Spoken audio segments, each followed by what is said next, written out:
slightly concerned about the stream quality and such, but stream connection, I should say, but I think we're okay. Okay. All right. We're going to get these sims started quick, and then we'll start planning.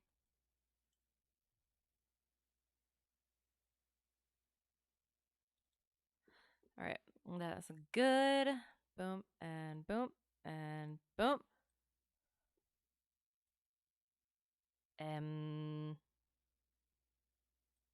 Nope.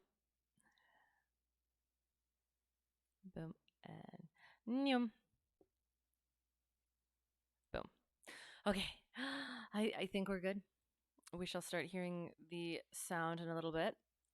Look at all of these pi reps. Look at all these pi reps.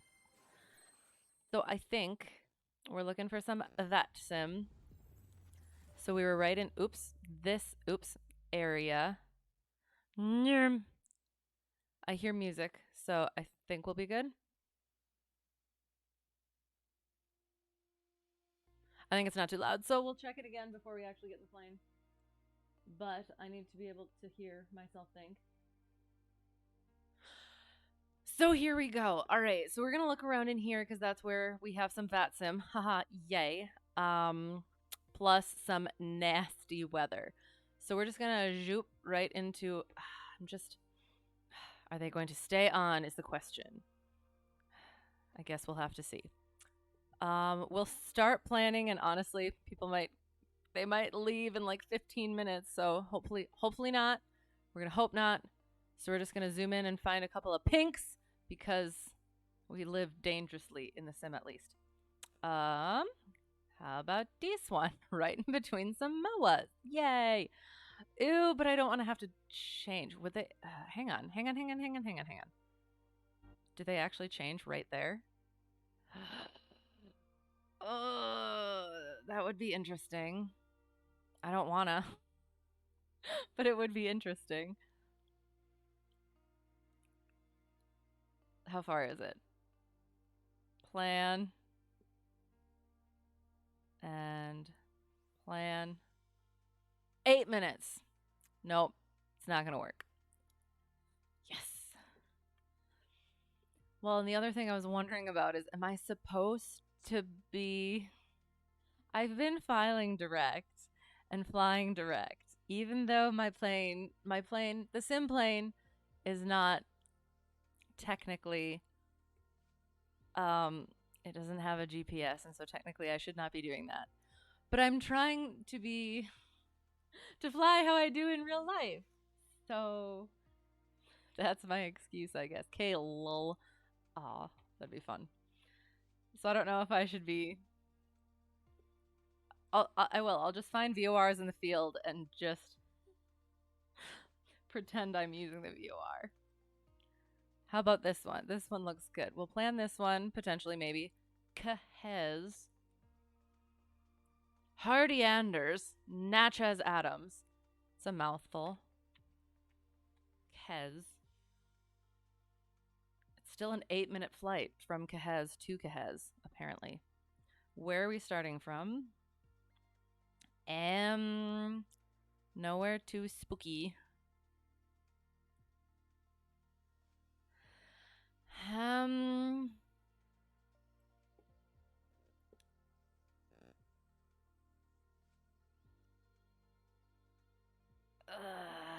kind of feel like we should be going that way, though. So, hang on. That's going to be too far, isn't it? Let's just see what happens. Definitely too far.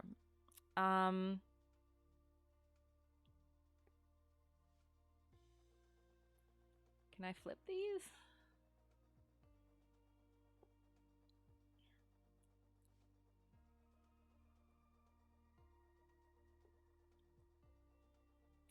Macomb. I like Macomb. That sounds fun. MCB to KPIB.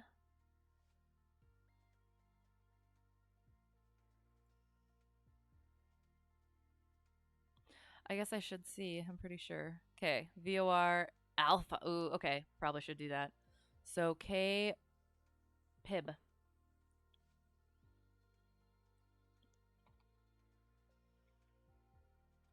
Oops.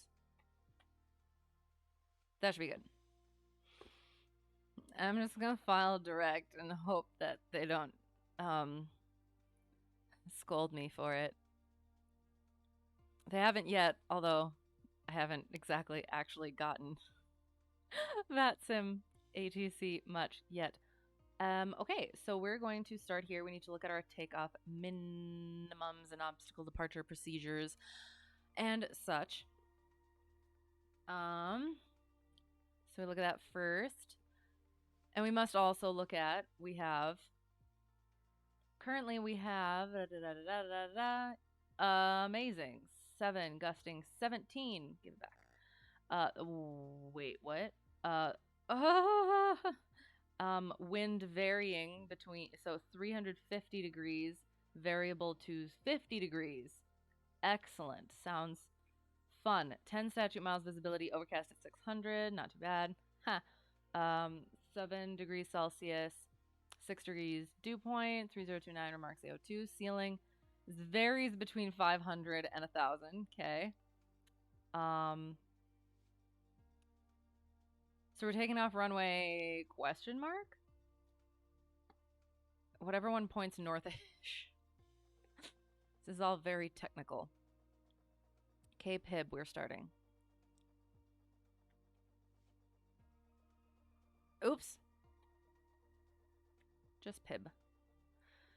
Departure procedure. Climb runway heading to 1,000 before turning east. So for here, it's 18 or 36. Excellent. We're going east anyway.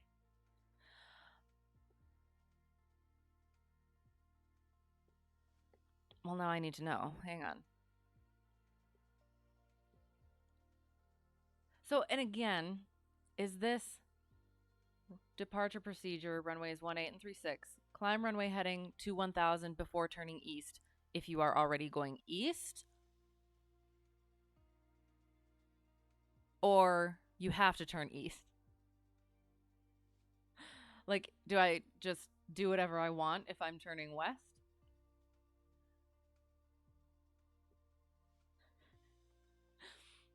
We're going east anyway, so we will just ignore that potential.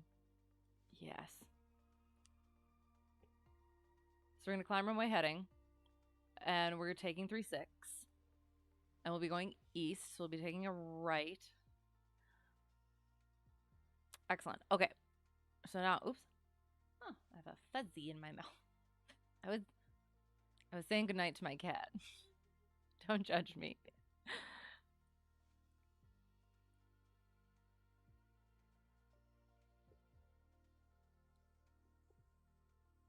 So we're going to look at the VOR alpha first, but since it is currently low IFR, overcast at 400, yeah. So, well, that's the METAR.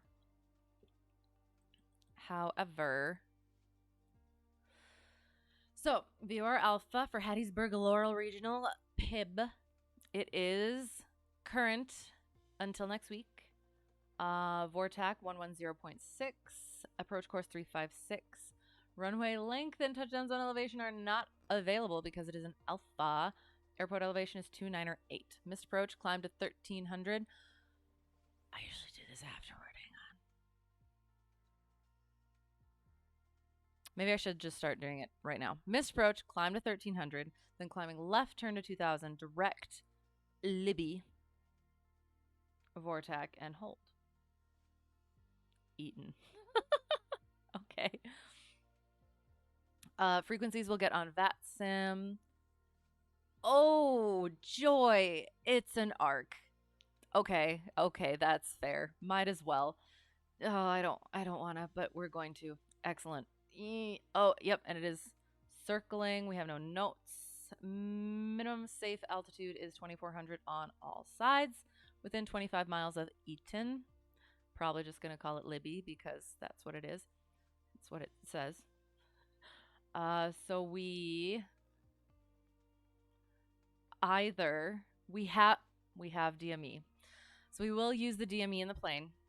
We're probably going to come here. So we're going to do radial 257, 7 DME. It's a little bit, yeah, but we're going to do it. We're going to come on 257.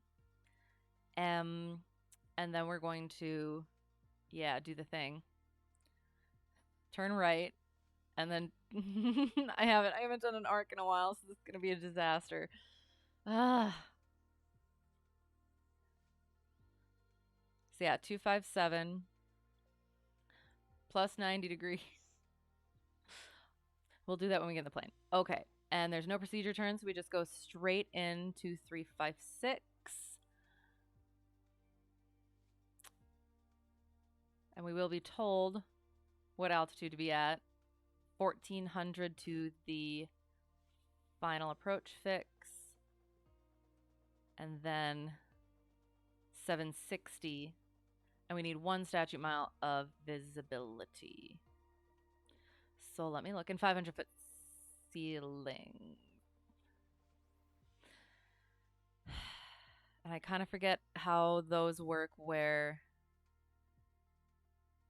you can't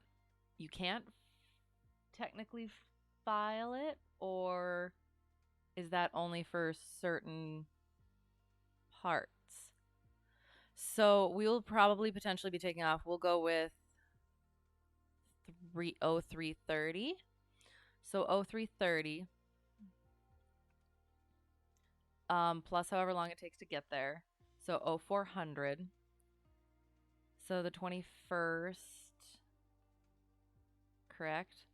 From the 21st at 0200, 21st at 12. So in there, it's 020 at 6 knots, 6 statute miles, overcast at 700. So we're good. 1 hour before, 1 hour after. That's for an alternate. Nope. I think I will have to go over that again, but at the time, if it is above, where's the thing? This one? Hello, how's it going? We're having trouble remembering IFR stuff. So I think it's like if at the time of arrival it will be above this, you're fine to file it, but I'm not sure. I don't know, but we're gonna file it anyway and hope that they don't follow the same rules if that is the case. Excellent. And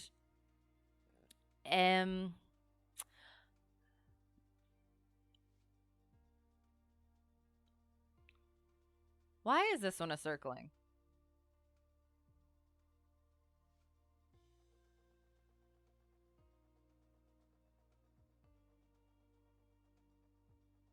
Huh. I'm not sure why it's a circling. I'm forgetting all the things. That's okay. That's fine. This is fine. And once again, our missed approach will not be, but it would be if we were 1300, and then climbing left turn to 2000, back to Eaton or Libby Vortac, and hold. Okie dokie. If necessary, we will also look at the ILS localizer. I think we will potentially probably... Oh, and this one's an arc too, but we'd just do the... Yeah. Okay, so this one... So... Never mind. Okay. Alternates are weird. ILS or localizer runway 18 to Hattiesburg-Laurel Regional KPIB. It is up to date. 109.5.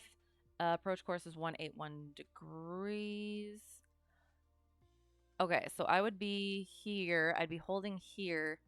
And then I would just go up here. I would do the procedure turn and back. Or I would do the hold in lieu of procedure turn and back. Yes. Correct. Okay.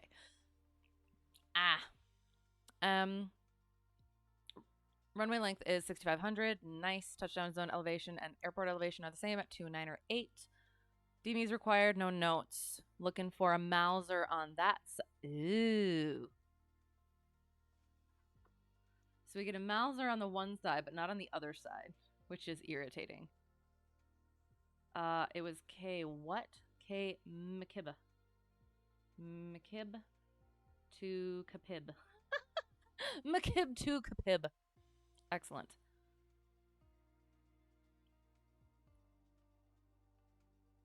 So we're going to see NOTAMs.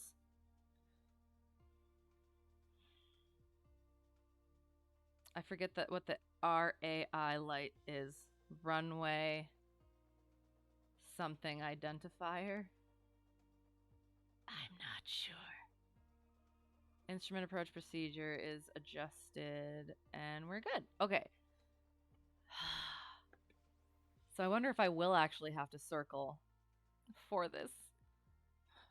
For this one. Not this one. For this one. We'll see. We'll see when we're in the air. Not authorized for arrival on Libby Vortac, blah, blah, blah. 5220. No.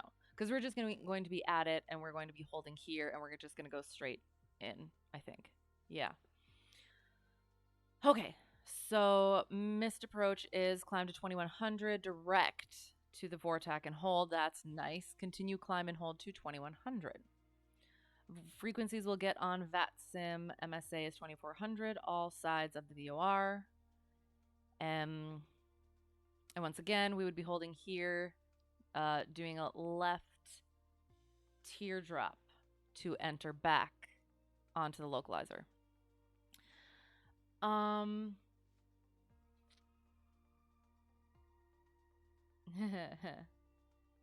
Approach course is 181. Follow the glide slope down. Don't get below 2000 by the final approach fix, which is the pedal ohm outer marker.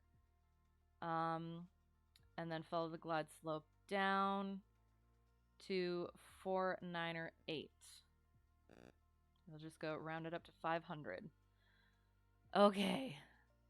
Once more, our missed approach is climb to 2100. Direct to the VOR and hold awkwardly like that. And continue climbing into 2100. So, okay. This will be fun. Okay, here we go. We're getting in the plane. I think. Yes. Boom. Right there. Makub.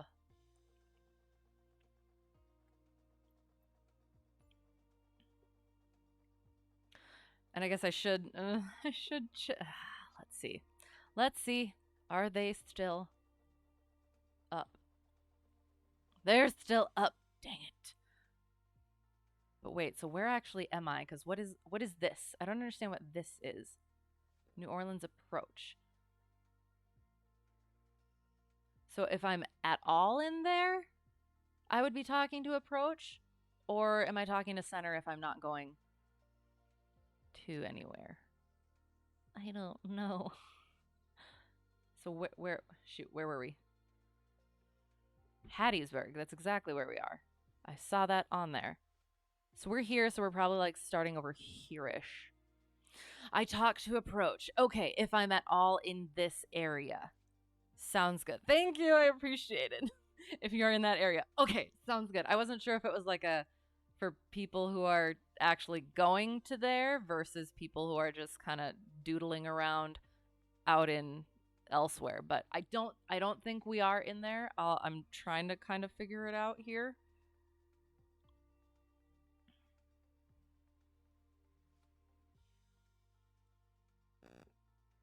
Hang on. If I go like this. And hello, how's it going? If I didn't say that already, and thank you if I didn't say that either. I'm sorry. Okay. So it's like that and like I honestly cannot really tell. Will it tell me? Does it have anything to do with like this? Where it'll could log into the client and see where I pop up at. Okay. Hang on. I have to get in the plane first, correct? I assume. So I will quick do that. Departure. And oh, I'll put this on so I can. Oh, that's a gorgeous shot. Okay. So we're popping up in the plane. Oh, I guess I gotta check this to make sure the volume is decent. Let me know if it's too loud at all. Or too soft, I guess.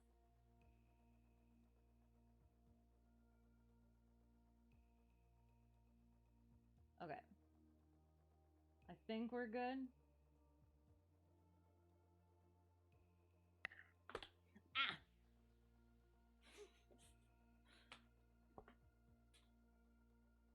As always, I am completely put together and have no issues whatsoever. Okay. So while we're waiting for that, we will oh, we have to file the flight plan. So I am November Hotel Tree 1 Delta 1, flight rules IFR, aircraft type C152, weight category light. Can I just put that my equipment is golf? And then I don't have to worry about them questioning me? Departure is macabre. Macabre. Off block, we're just going to go with 0330 because it will take me that long. Altitude. That's probably a good thing to figure out. Okay. So we are here. We're doing IFR. So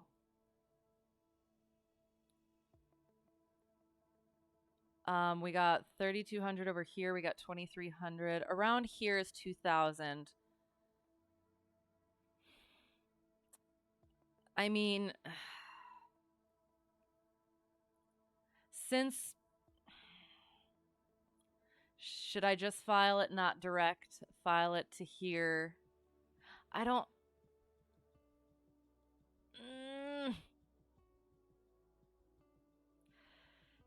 God, if I file it here and then here, I don't want to do that though. Go away, go away, go away. Because my plan is we have our DME arc. So we need to get onto the 257 radial.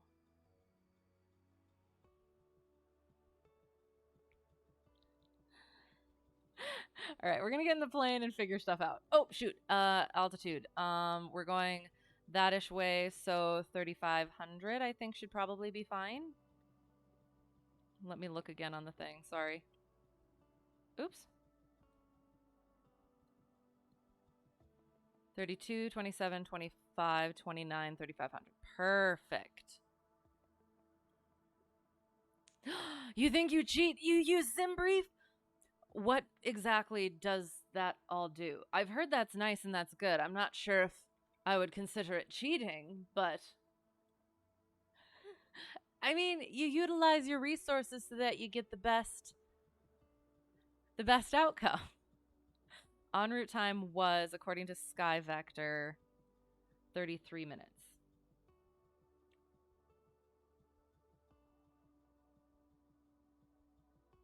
$3,500. Oh, what? We have a 17 knot headwind. Ew.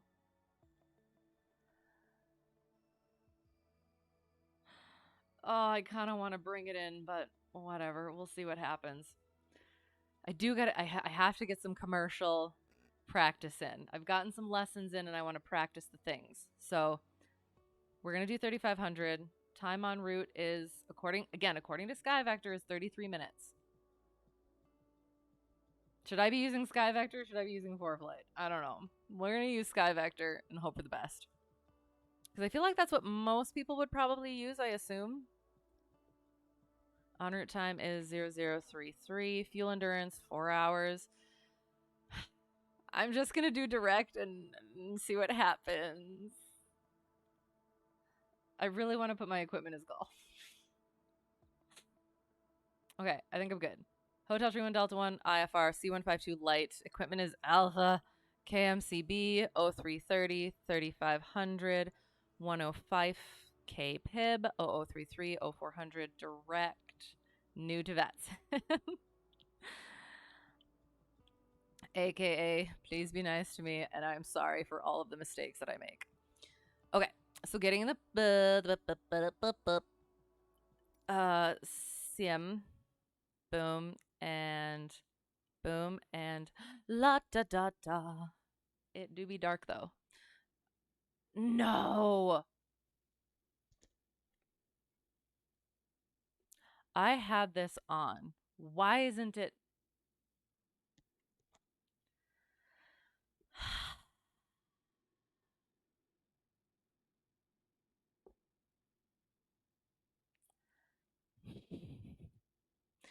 Well, while we're here, we're going to quick see where we are in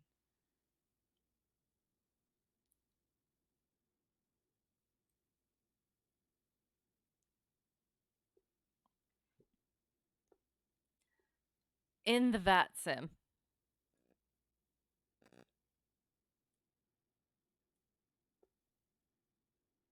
Oh. So I'm probably going to have to restart my sim. I'm sorry. Because my track IR is not working. However, so... No! Oh, okay. I thought they went offline. So am I supposed to show up somewhere?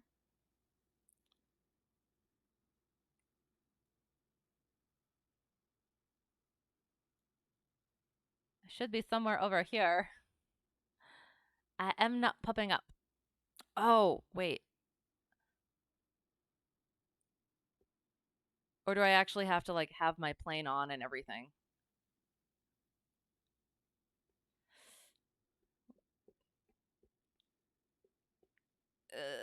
We'll quick do that. I'm sorry. Microsoft Flight Simulator. We'll quick. Oh God, I can't do this without track IR. Gosh darn it. Okay, it might take a minute. Okay.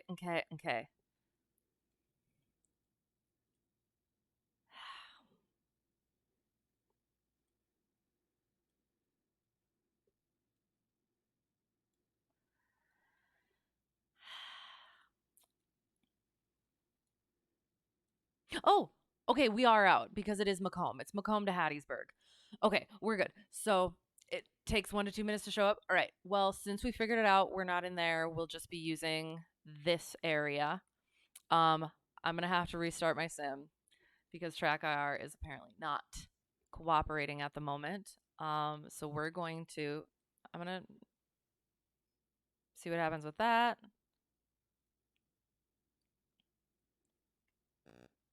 There. So now this. Let's see if it works. Camera. On and on. Nope. Ugh. So my track IR is now working. But it is not with the sim. Ugh, I'm sorry. I'll quick try this. See if it pops up. It's not popping up. All right. Yeah. And again. I seem to be on now. Okay. Well, now I'm off. I had to restart the sim. We're gonna get in again, and we will be good. But it does. It looks like they are still on for now. We're gonna go quick. We have a little nav map. I got my flight tracking. I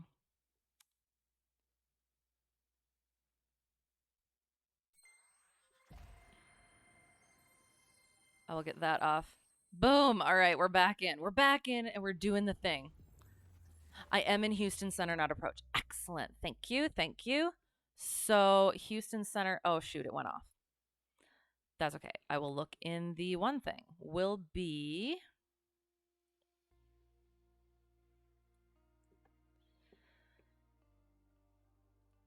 I'm still learning how to. So how do you tell what the frequency is? Oh, just like that. Okay, Houston Center. It'll be 134.425. We'll also be on 122.8, 134.425. Okay, thank you. Thank you. And we will be using the Eaton VOR, which for some reason is Lima Bravo Yankee. And that is 110.6. We'll also put the localizer on in case we need it. You get it from the client. Yes, and I was going to try to do that, but I had to disconnect, and so it kicked me off of there and didn't tell me anything. So I had to check the one thing. Oh, connected to simulator, Microsoft Flight Simulator. Excellent. So we're getting there. Again, I apologize for the technical difficulties because, as usual, I can't just have it be easy. Macomb. Boom and boom and boom and boom. All right, we are in business.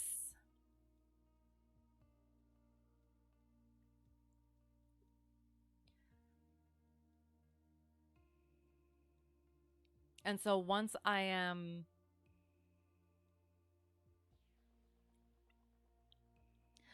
actually like on the ground, I can connect. And then I will just be sitting there while I'm getting my plane ready, correct? And that's not there we go. That's not a bad thing at all. I'm still learning all the proper things that I'm supposed to do. I kind of want to still wait to connect. Nope, gonna do it. Connect. Hotel Tree 1 Delta 1 C152 connect. And now we're just gonna sit here.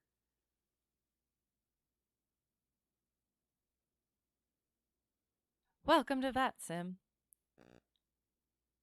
Okay. Okie dokie. So we take the control lock off. Master on. Flaps extend. Pitot heat. Oops.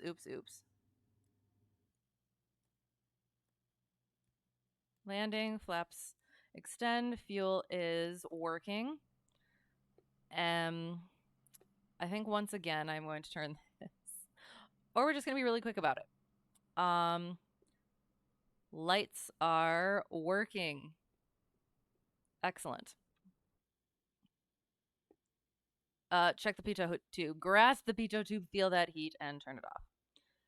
Boop, boop, boop, boop, and boop. Okay.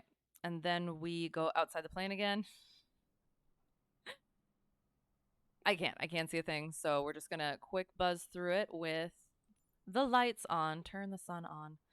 Okay, so static port, vents, stall horn, pitot tube, drain hole, fuel vents, stall horn, did that.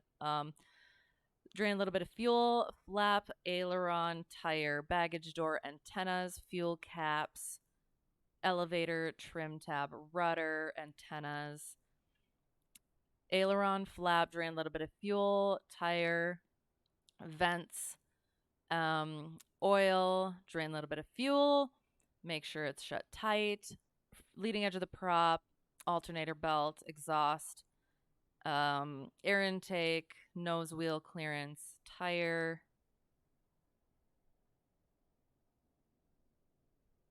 Excellent. Okay, so then we come back in here, we put all our stuff together. Parking brake comes off, we pull out the plane, we put fuel in the plane.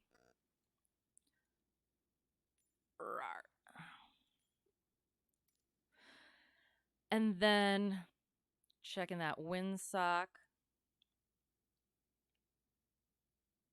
So yes, we will be taking off 3-6. Okay, so we did all the things. Hobbs time. Hang on though. Okay. So I I have to get my scratch pad out. 279 hours. Okay. So we're going to add another one. Craft clearance. We're going to KPIB, which I should actually probably figure out. We're starting from Macabre via direct to KPIB. altitude will be 3,500. Shoot. Shoot. We're freaking IFR. Sorry. I have to go amend my flight plan. Freaking. I don't want to go. We're going to go all the way up to 5,000. I completely forgot. We have the time, so 5,000 amended. November Hotel Tree 1 Delta 1 IFR C152 Light Alpha KMCB 330 sure 5,000 105 KPIB 330400 direct new to VATSIM file. Oh my gosh, I cannot believe that I flipping forgot. IFR is thousands, not 500. Rookie mistake, and we're going to 5,000. I was going to say that did not seem right as I put it into my clearance. Oop. So 5,000 will probably get something like 3,000 first. Frequency is going to be 134.4. Oops. 425 as well as 122.8. We'll remember to put our squawk in this time. That'll be good. And I think that's it. And the Eaton VOR is Libby if we need that. Okay. Rookie mistake. Okay. We did that. So Hobbs time, fuels on both, circuit breakers, but this feels a little bit weird. Hang on.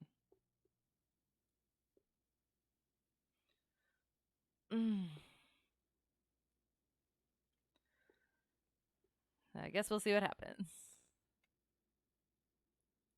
Okay. Circuit breakers, but the thing with the pedals. And then passenger brief. No talking near takeoff and landing. Seatbelts on at all times. Exits out the doors to the left and right. For now, make sure they're shut and locked. So satisfying. And then we seat track back and lock chicken. Avionics are off. Autopilot's irrelevant. Carb heat is off. Beacon goes on. Prime it. 1, 2, 3. Mixture full rich. Throttle is lighter than I think it is. Or less light than I think it is. Clear left. Clear right. Clear ahead. Clear back. Clear prop. Boom, boom. And see if this works.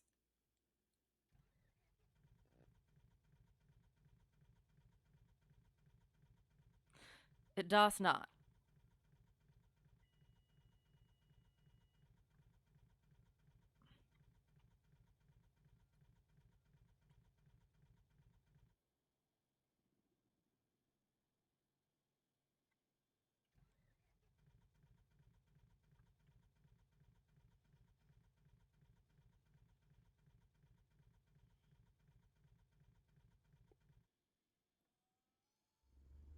There we go.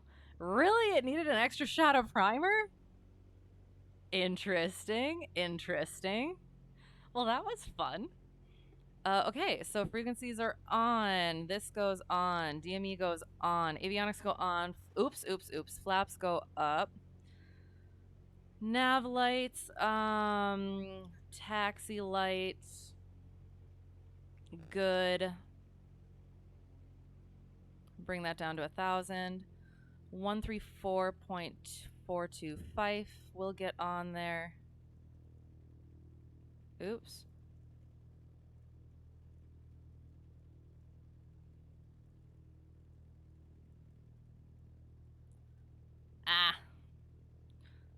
So I do the thing and then I go, what, F9? Yes, that's nice. Okay. That's helpful.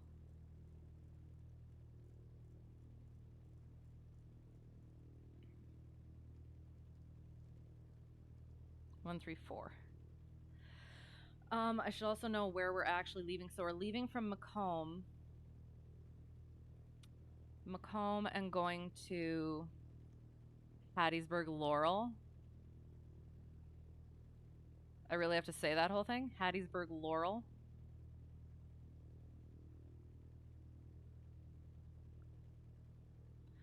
Awesome. Okay, that's a mouthful, but we'll see what ATC says, I guess. Okay.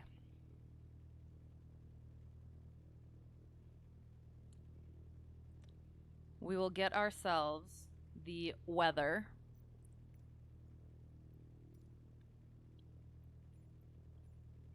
All right, Kilo Mike Charlie Bravo, the 21st at 0253 Zulu. It's most recent. Automated, 20 degrees at 5 knots. Awesome. 10 statute miles, overcast 700. Temperature 7 degrees, 6 degree dew point, 30-30 for the altimeter. Remarks AO2 differentiates precipitation. Sea level pressure is 1026.0. Temperature in that format, and that has something to do with how much pressure changes over time, kind of, I think. So again, taking off 36, altimeter 3030. Oops.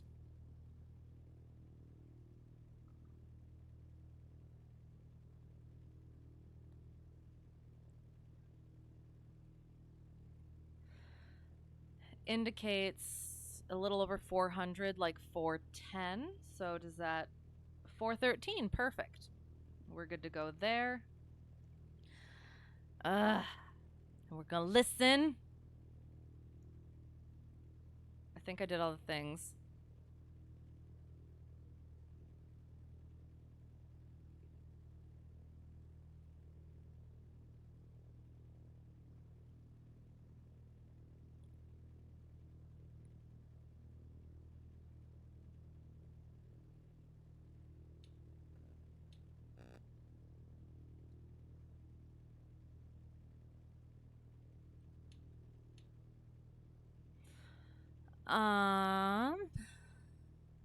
Why is it not working? Testing. What? Blah, blah, blah. Sorry. Microphone. Uh-huh.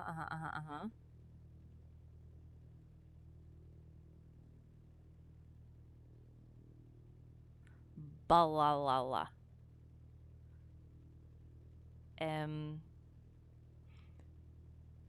Oh. Uh-huh. Oh no, why is it not working? There. There. Okay. Work. Apply. Testing. Thanks for being a part of this community. Enjoy my session. Okay, thank you.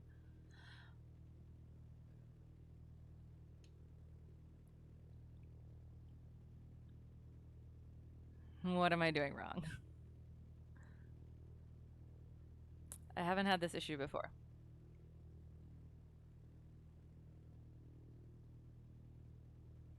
Does it show me on the thing? Am I attached to VATSIM? I believe I am. Yes, okay, so I am attached.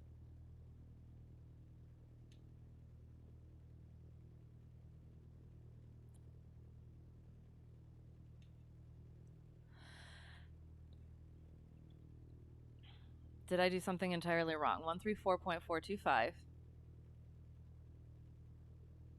I'm not transmitting. And I'm not hearing anything. God dang it. They're still online.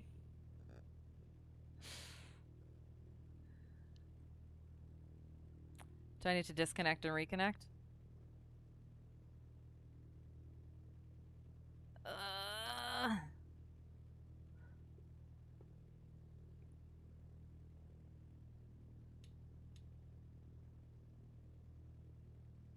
Did I flip my COM 1 on? Let me, like one of these things?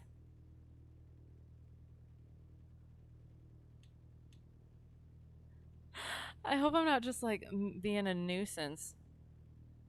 Like, is it something where it thought it was on, but it wasn't on?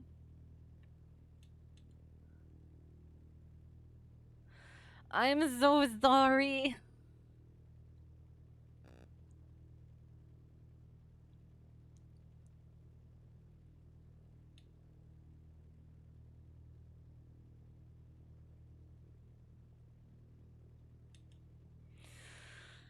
Ugh.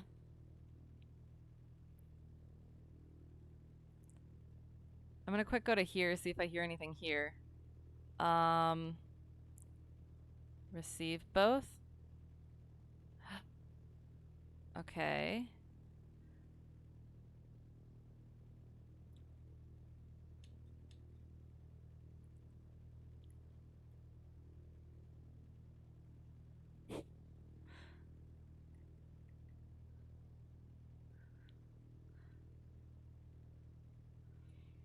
Do I see the TXT on the client illuminate when I talk? No, I do not. That's why I was figuring there was an issue.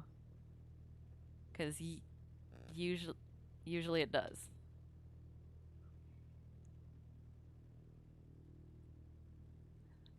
Oh, God. Okay, I'm going to quick disconnect and reconnect. I'm going to see if that works.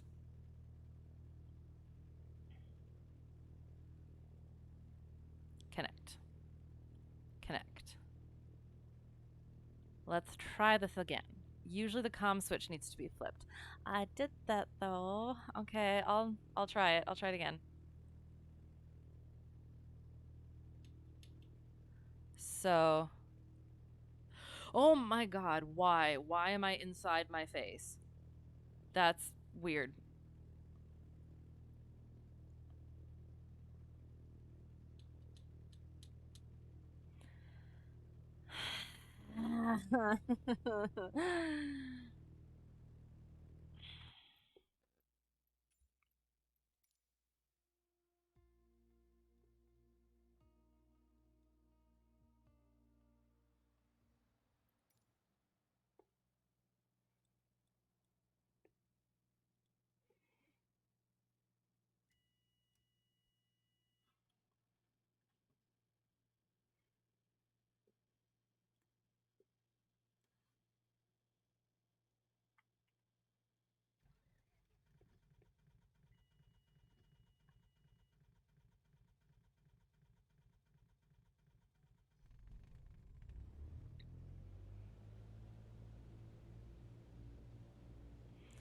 You couldn't tell you're not used to the 152. You usually fly the 172 in GA. That's fine. Oh my God, I have my feet on the brakes, you silly, silly thing.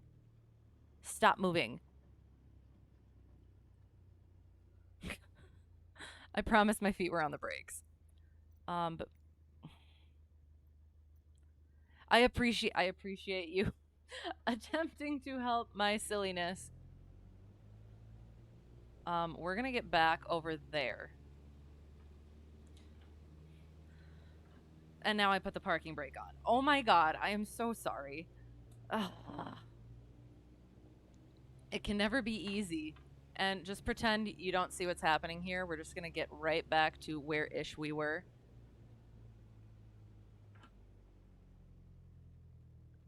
Oh my God, my pedals are not working.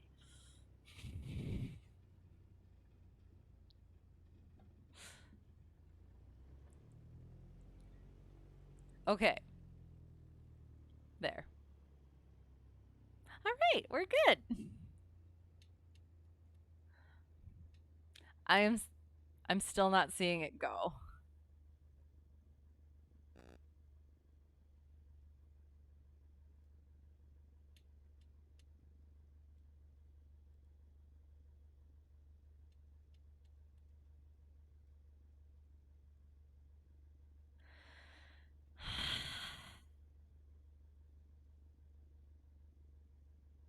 Wait, that was it. What do you mean? What was it?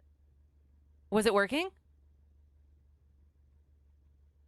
Yeah, I did that. And it's still not working. It's still not illuminating.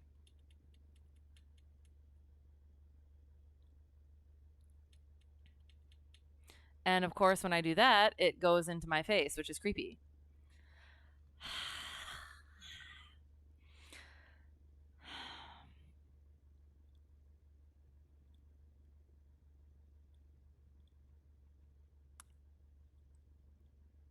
wait.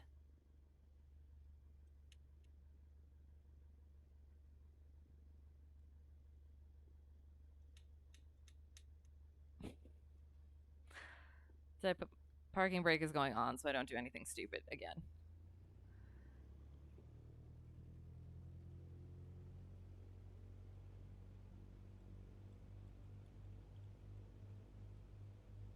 Oops.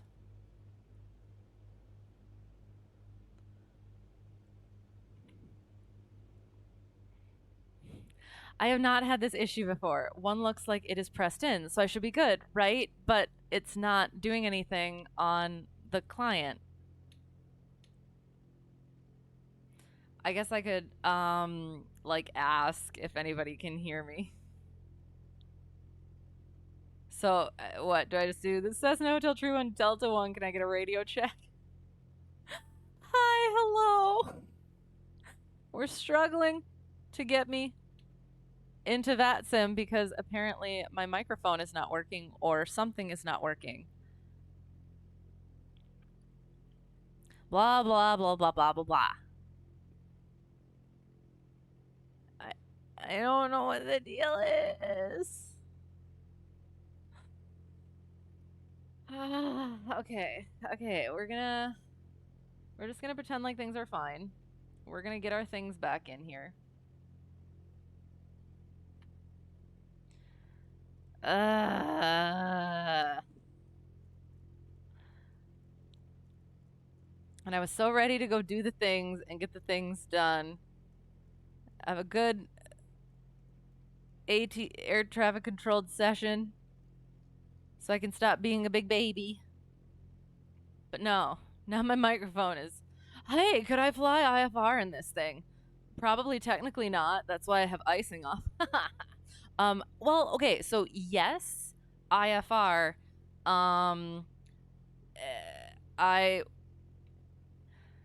It would have to utilize VOR and or NDBs and or the DME. But technically I wouldn't probably trust it, not in icing conditions, because there's not those sorts of, it doesn't have those measures to anti-ice measures.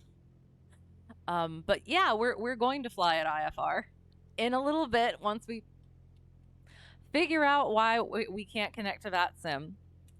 I don't know what else to do. I don't know what to try. We tried this thing and it's not working. You were doing performance and limitations today and got so frustrated. What did you get frustrated about? And again, I am only a student. So all that I know, I have learned myself and I could be absolutely wrong. So where am I located? Right now we are in Macomb somewhere. Are we in Louisiana right now? Would love to join me. I will stick the thing in. When in doubt, restart. We already restarted for the thingy. Oh, frick. Okay. Is that what we think we need to do? Just restart the whole thing? Restart VATSIM, restart the plane? Or okay. Executive decision. Okay, fine. Because I have not had this issue before, and for some reason now it's being a little poop. So okay, so we're just gonna get out of the client entirely. We're gonna get out of this. We're gonna get back in. We are sorry. Hang on. Kilo Mike Charlie Bravo to KPIB. So yes, we are doing an IFR practice because I got my instrument rating a couple of. So are you training in real life? What are you working on right now? I got my IFR rating. I have to actually restart the thing instead of just closing out of it. You're doing lots of practice problems in density, altitude, pressure, altitude, using the charts and figures and interpolation. I actually really do enjoy that. You just couldn't get your full head around it. Well, what sort of thing are you using? Are you using like a sporties thing? Are you doing Shepherd Air? Is it something like that? Or are you using your own POH? Yes, you definitely know what I'm talking about. About what? Hello, by the way. How's it going? And again, we're getting into the plane. We've been having technical difficulties, and if if we need to, we will just do the this is going to be it. We're going to get in the plane. We're going to do the thing. If we cannot connect to VATSIM, we're just going to do a practice IFR without ATC, which sucks, but sometimes. You're doing a pilot institute practice exam, but thinking about it logically hurts. So what parts are you particularly struggling with? And again, definitely always go with like instructor, and there's lots of great resources on like YouTube. Bold method's really good and everything. Um but yeah, if it's just like a little something, a little nugget that as a fellow student, if I've figured out something that might help you, I'm happy to try to help. You're flying in New York? Excellent, excellent. In a sim? And why are you flying in New York? Just to fly in New York? Are you doing something specific for it? The math is not terrible, but you're not sure. Not sure about like how it all fits together. Do I use CX3 flight computer on my written? I did Sporty's E6B. Which one is the CX3?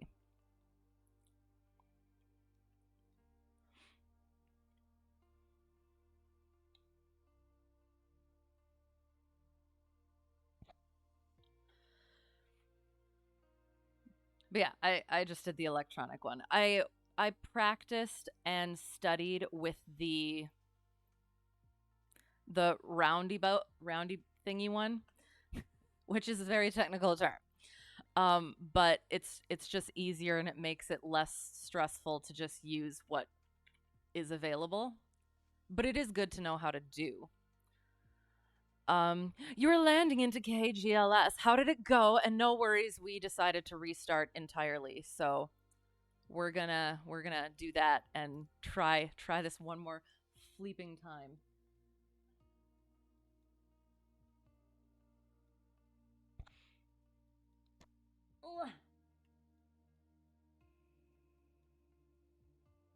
Oh, yes. Okay.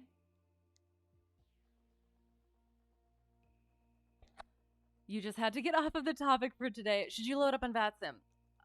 Go for it. If it doesn't work for me, it's always good practice for you though. um so again, we're going to try and expedite this quick. We did our pre-flight. We're pretending we're just coming out from the FBO. We're going to leave the parking brake on for now because the plane ran away from us last time we did this. So, all right. So we're going to have our beacon on. That's on. Mixture full rich. Throttle is slight. Left, right, ahead, back. Clear prop. Master on. Little Harbor, you had someone pretty close behind you. Oh, well, you got off the runway quick enough. Well, that's good. I do like how they make you shoot the primer in. That's interesting. Although it's new, I haven't had to do that before yet. Okay. Maybe that was why. Because I was wondering why it turned the stuff on before I did anything to it. We might have it this time. Oh gosh, we might. Fingers crossed. But good. I'm glad it went well. You were doing a run up on VATSIM, and next thing you know, I was in the runway and was yelled at. Oh no! Oh no! Yeah!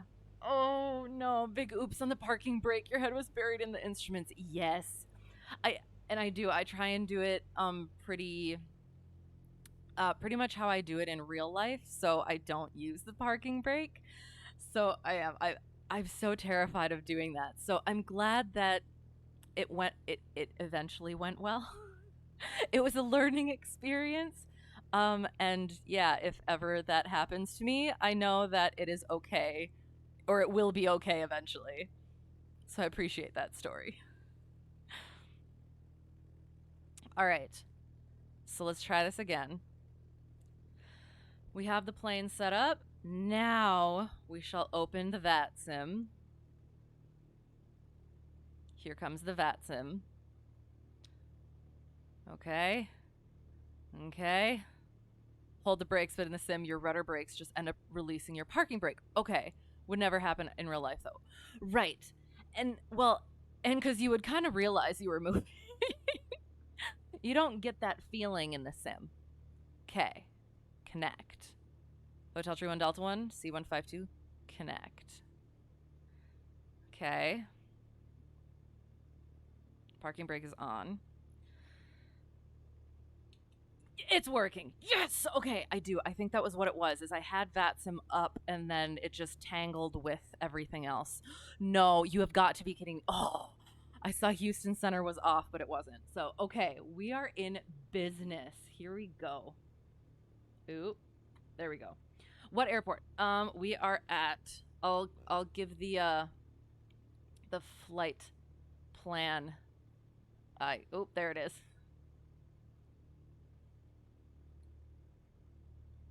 Actually, I kind of want to see how this works. Hang on.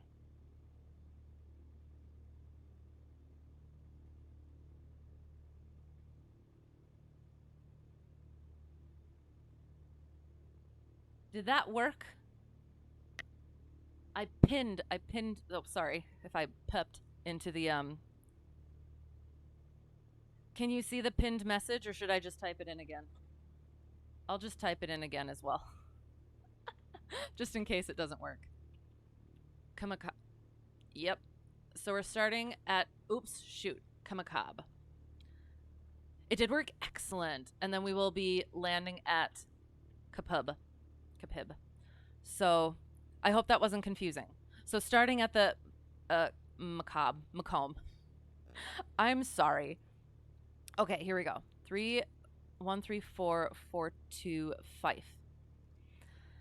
Okay, we're in business. We're doing the thing. And is it very bad? How long do I have for VATSIM? If I said I was taking off at 03:30 and it is now, hello, how's it going? Vega Blue Sky, thank you for the follow. Thank you for being here. I am IFR. So we will be going up to 5,000. And yeah, the weather is ish. So we like that in the sim. Okay, make sure I have everything else. We're gonna put Alt on because we want that. You don't think they really care on the time off ground? Okay, sounds good. Oh well, what? VFR for you? Okay, sounds good. Well, okay, that's up to you. Are you still doing ATC? But yeah, doing this in the sim was really helpful for the IFR practice. So if you wanted to use it for a practice session, it could be fun. Okay, so we did the thing, and now we're gonna taxi down. We have all the things. I'm pretty. Don't need that. Nav lights, beacon, taxi light. All right, I think we're good. Except we're refueling. I had all of this set up, and now I have to remember all the things that I set up. Okay, we're good. Okay. And now we taxi. Would be a nice session, though. Very tempting.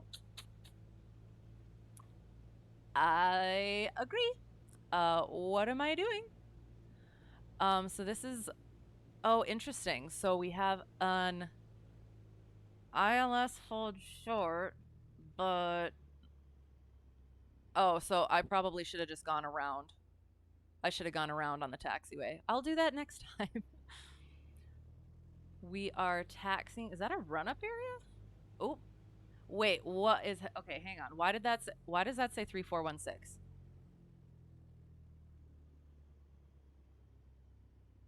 Did that not say? You think you may be on my left? Okay, so I am where I say I am.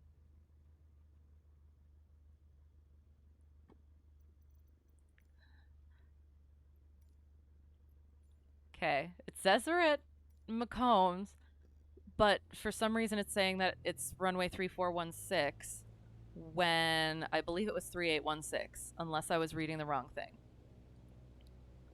Okay, so we check our stuff. Oops, oops, oops, without running off of the taxiway. Rudder, work. Good, good, good, good, good. That works, that works, that works. Okay, excellent. Could probably taxi a little slower. Oh, oh, what? Oh, God. Oh, no. What am I doing wrong? No, did Houston Center go off? I'm going to think of all of the possible meanings of, oh, what type of airport am I at? I'm at untowered, if that's what you mean. Because that's what I usually in real life fly into and out of. Oh, are you talking about it because the signs are wrong? Okay, cool. Yes. You're making me nervous. Call it out in 122.8. Call what out in 122.8? I will do my call outs once I have gotten my clearance and everything. Yes. Yes, Unicom. Hello again. You like my oh no, my beanie. Taxi speed. I'm sorry.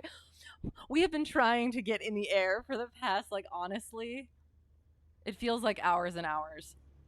At least like half an hour to 45 minutes. So, hello, how's it going? You wish you were untowered. You had a Delta in SoCal just right next and below to the LA Bravo. That's terrifying. But here's the thing, though. I also, that's awesome because I am a big baby when it comes to ATC. My commercial instructor just today, and honestly, every lesson is like, we're going over to the nearby Delta so that we can practice with ATC because I'm just such a little nervous ball of fluff. And yeah, so it's really good that you're getting that experience. And that's what I've heard is that it's like either you're way comfortable at the untowered and not so much at the towered, or you're way comfortable at the towered and not so much at the untowered. Which, if you're going to make it a career, it's probably better to be at the towered. So, yeah. Ugh. And it does. It'll just take practice. And yeah.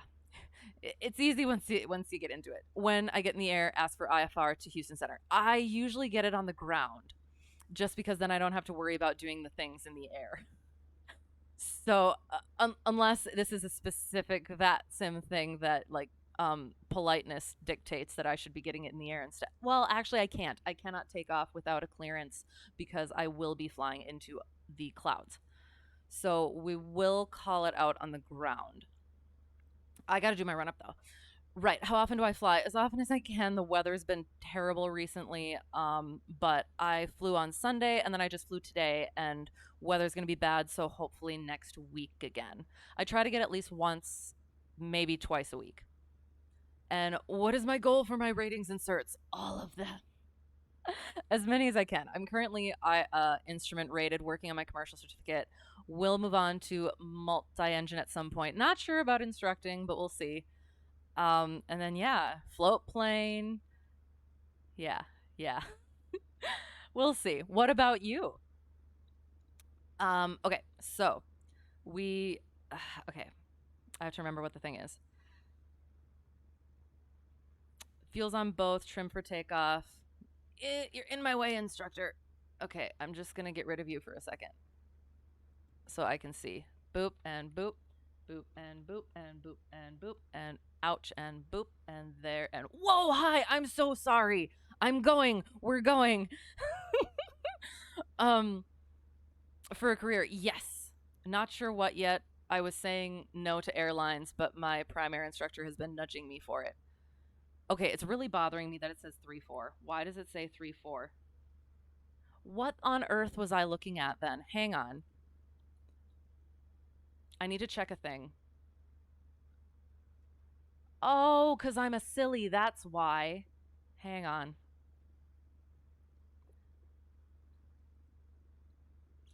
I was looking at the wrong departure procedures. Okay. 3416. We have no departure procedures, so we're good. So we will... 400 is IFR. 400 and turn on course. Is there a warrior behind me? There is a something behind me. I don't know what it is. I'm sorry. Sounds good. Take time. Your VFR at 5500. Won't be talking to ATC. Okay, sounds good. All right, and I am. I'm so sorry. Doing the things. Oh, I should be listening. We are going to listen. There. Sorry. Okay. Checked the things. Instrument. Good. Good. Run up.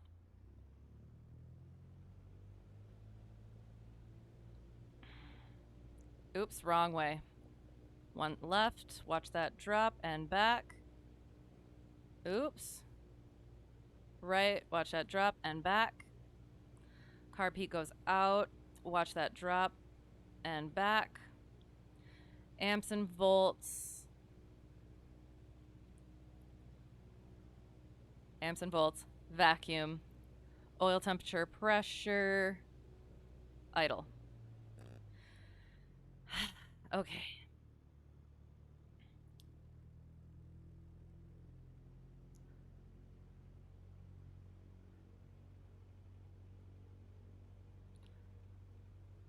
And what is it? Hattiesburg-Laurel? I feel like I've flown into this one before. We'll see on the little nav map when it comes up. Okay, so getting my scratch pad up. I haven't heard anything.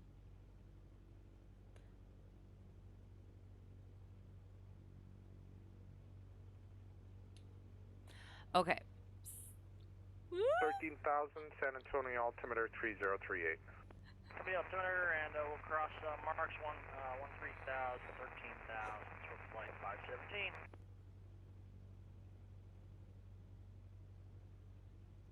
Okay, here we go.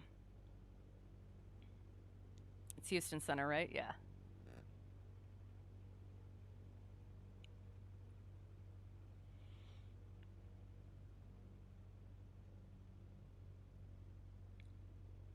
Houston Center, Cessna Hotel Tree 1 Delta 1 on the ground at Macomb. Open IFR flight plan to Hattiesburg-Laurel.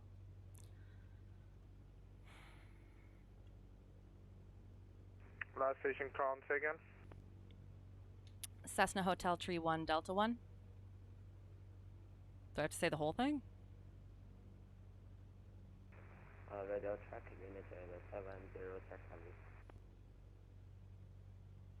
Cessna November Hotel 31 Delta 1. I got your, I'll have your clearance available advice. Actually, I'll have your clearance available here shortly. Stand by one. Okay. And if he said stand by, I just stand by, correct? Okay, we got our flaps. We're good. Oi, oi, oi. Oh my gosh, you know what we didn't do? We didn't put it, well, okay, here we go. We are putting in the VOR, which is 110.6. Oops, I need to be over here.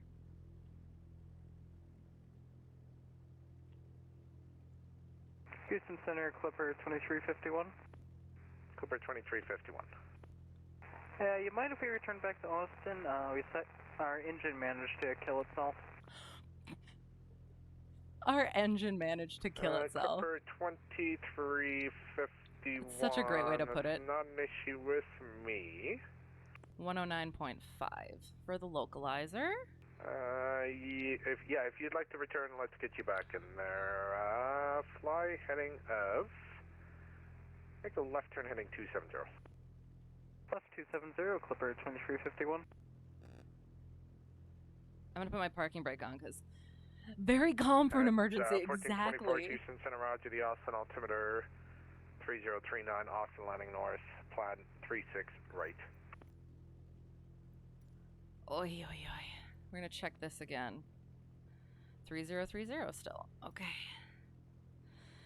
All right, so we're Houston just Center, chilling. good evening, United Airlines 1224 with you, flight level 340, just to the north of your airspace.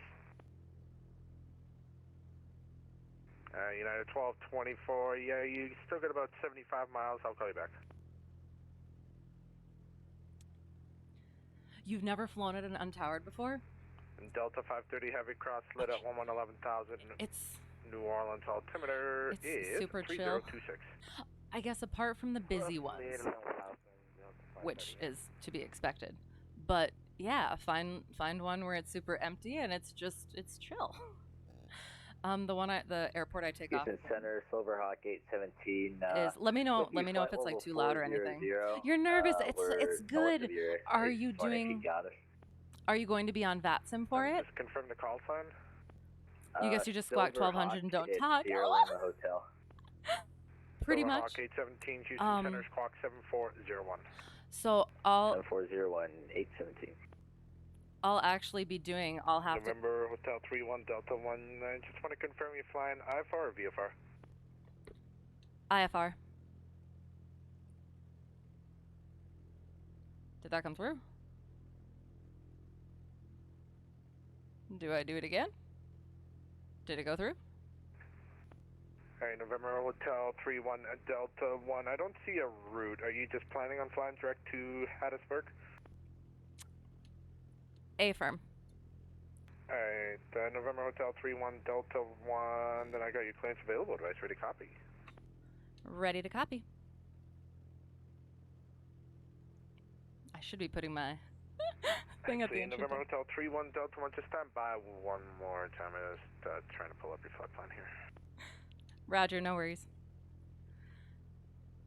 So I'll actually have to make my calls too. So basically, my first one's going to be Macomb traffic, Cessna Hotel 31 Delta 1, departing 34 to the east, Macomb. And actually, that's it for this one. Coming into land will be different. So, and this is just how I've learned. So, get actual instructor, because I'm sure it varies like by region and everything too. But yeah, it's just who you're calling, who you are, where you are, and what you're doing. I thought there was one more. There's like the 5 W's. And that is very helpful, but eventually you just kind of get it. And it is, if you just think about it as just making sure that people know where you are and what you're doing so they know how to plan their stuff, it does end up making it easier. So yeah. So, okay, so sorry. You are on VATSIM, but there is no traffic, but you will still make calls. Yes, because you do that in real life too anyway, because the airport that I fly out of, there's usually nobody there ever. And then sometimes there are. So, yeah, it's just kind of a... November Hotel 31 Delta 1, I got your clearance available. Do I say to copy? Ready to copy, Cessna Hotel 31 Delta 1. Okay, Cessna Hotel 31 Delta 1, you cleared Hattiesburg Airport via radar vectors direct. Maintain at 5,000. Departure frequency with me, squawk 7311. And hold for release.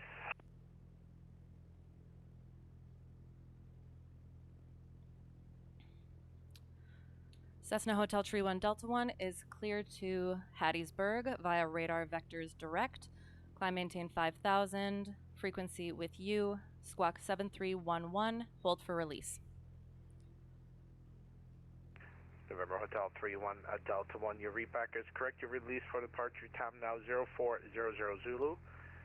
Clearance void if not off by 0420 Zulu. Advise Houston Center this frequency. And switch to advisory is approved.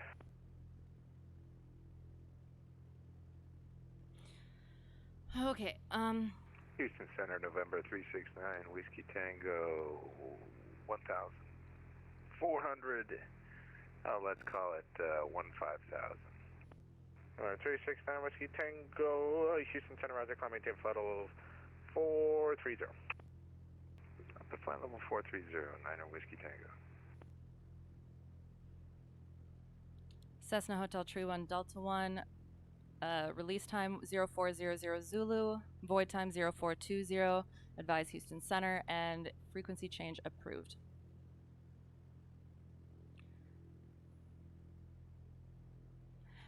And he doesn't say anything, right? Yeah? Okay. I will get back to that in a second, just so that, yeah, okay. Okay, so frequency change is approved. He's not saying anything to me, so we're going on to the thing. And he said my hold for release time was 0400 Zulu, and for me, it is currently past 0400 Zulu. Correct? Hang on. Right? Did I hear incorrectly? I mean, I know my void time is 0420, so we're just gonna hang out for just a little bit, just in case. Do you know if it is 552 Houston Center, Roger, climbing to flight level 220. if it is required to enter at a 45? It depends on what way you're coming in.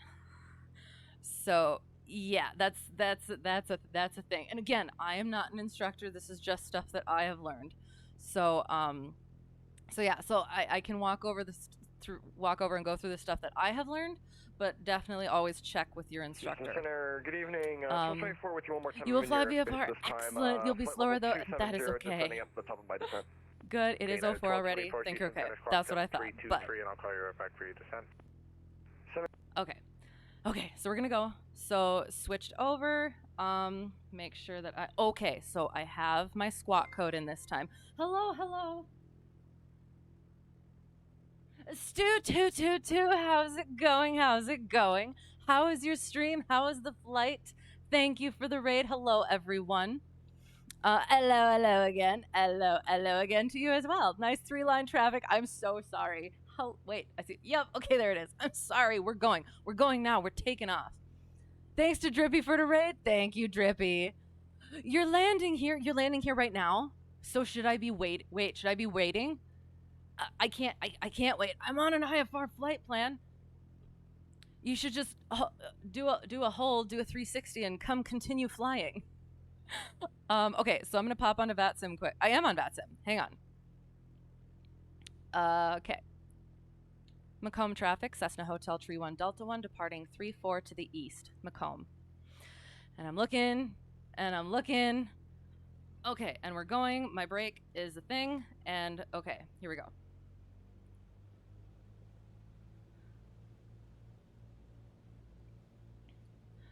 So I hope nobody crashes into me. I didn't hear anybody else on frequency. And my freaking, there we go. Okay.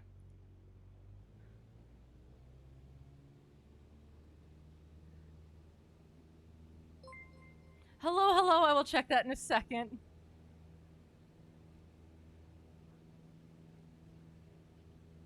All right, so we're getting up in the air. We're gonna continue.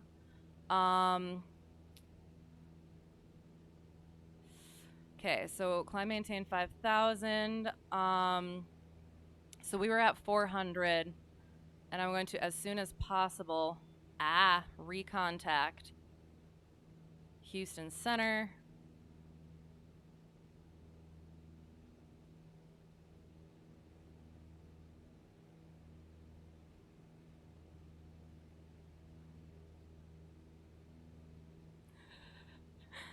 And as always, I promise I fly better in an actual plane.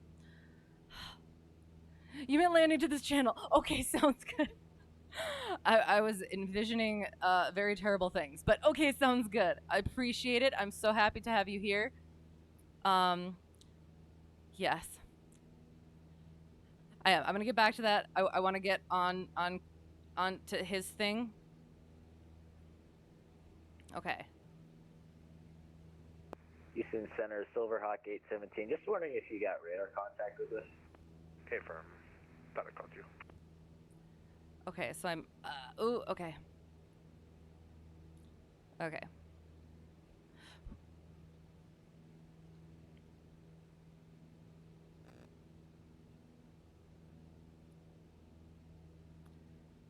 Houston Center, Cessna Hotel Tree 1 Delta 1, just north of Macomb, 2000, climb 5,000.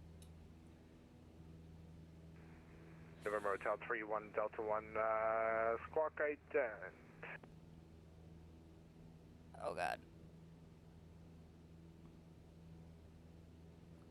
Do I have to unclick Hotel it? 31 Delta 1, your radar contact and climb maintain 5,000 direct to Hattiesburg.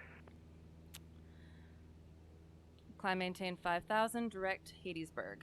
Cessna Hotel Tree 1 Delta 1. Okay. So, all right. Okay. I'm gonna get back to stuff. Let me just quick, because then he's not gonna have to talk to me. Oh shoot. Oh shoot. Okay. I'm a silly. Hang on. Oops. 1224, cross rhythm at 11,000. I can't see. Altimeter 3026. 1224, I didn't quite get you 1 there. Can you read that one more time? Okay. United Oops. 1224, cross rhythm at 11,000 feet at rhythm. The New Orleans altimeter 3026. Don't mind me. 11,000 I at promise rhythm. I know what I'm Appreciate doing, it, kind of. 1224. Delta 530 heavy, contact New Orleans approach 125.5. 25.5, we'll see you. Okay. We're on-ish course. Okay. Shoot. Okay. Still climbing. 1224, contact Houston approach. I'm so sorry. New Orleans approach 125.5. 125.5, see ya. We're gonna trim a little bit. Okay.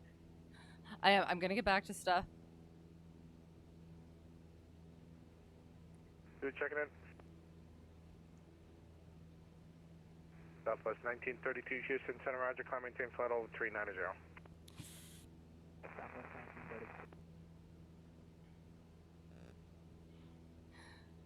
Houston Center United 1020 is back.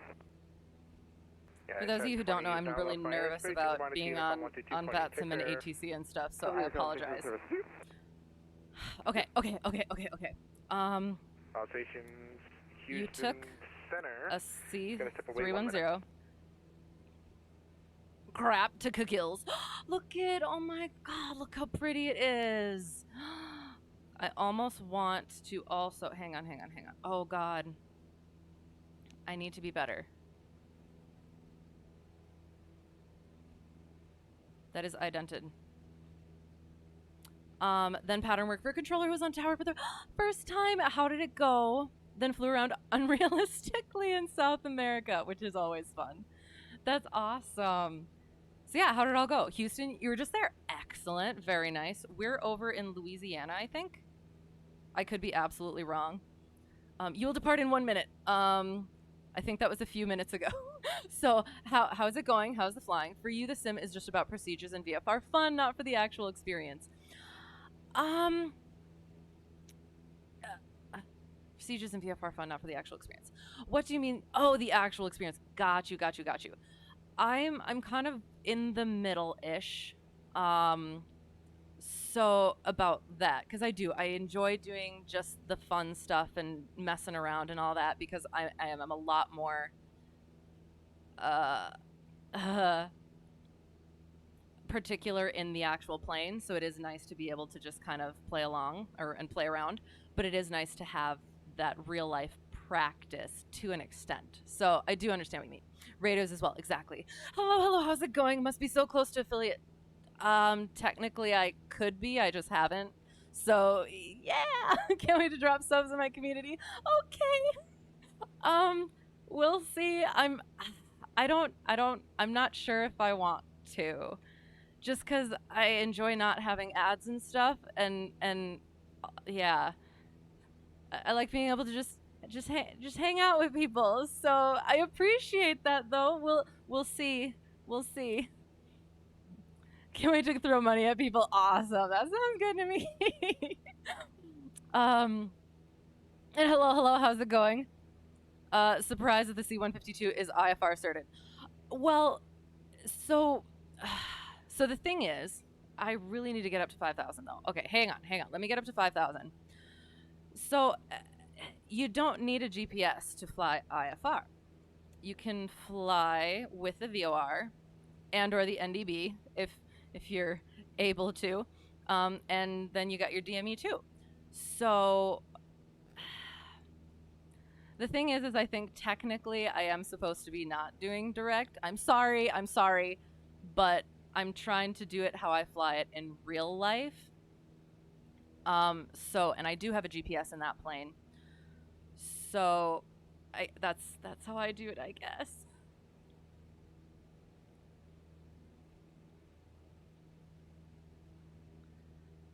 So I am using for flight. I'm sorry. Although, hang on. Technically, we're going almost directly to a VOR.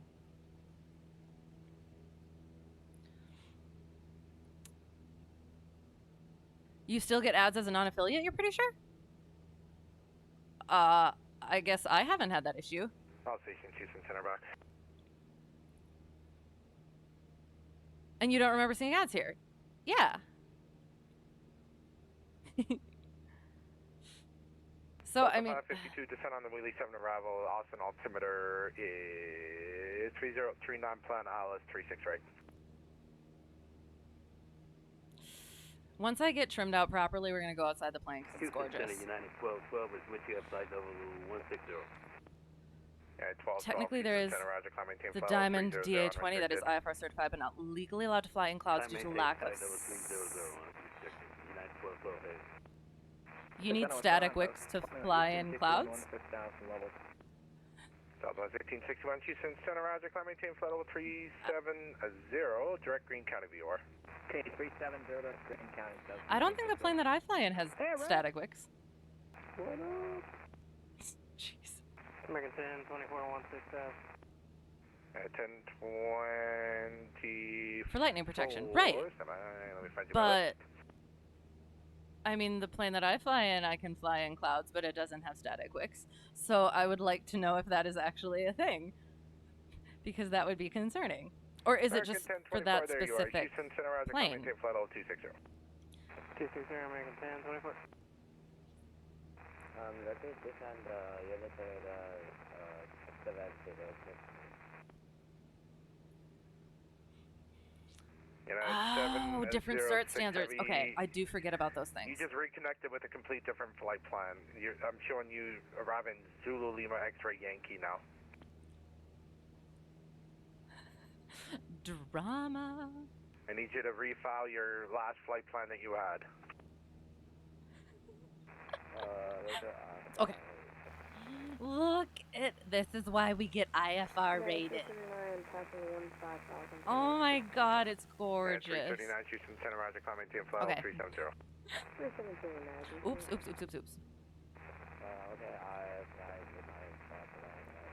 So how long does the ident last? Because it did last for a little bit. Is it like 5 seconds, 10 seconds? On the Wheelie 7 arrival, the Austin altimeter 3039. All right.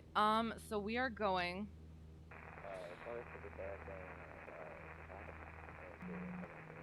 What was that? United 706 heavy, descent on the Wheelie 7 arrival, the Austin altimeter 3039.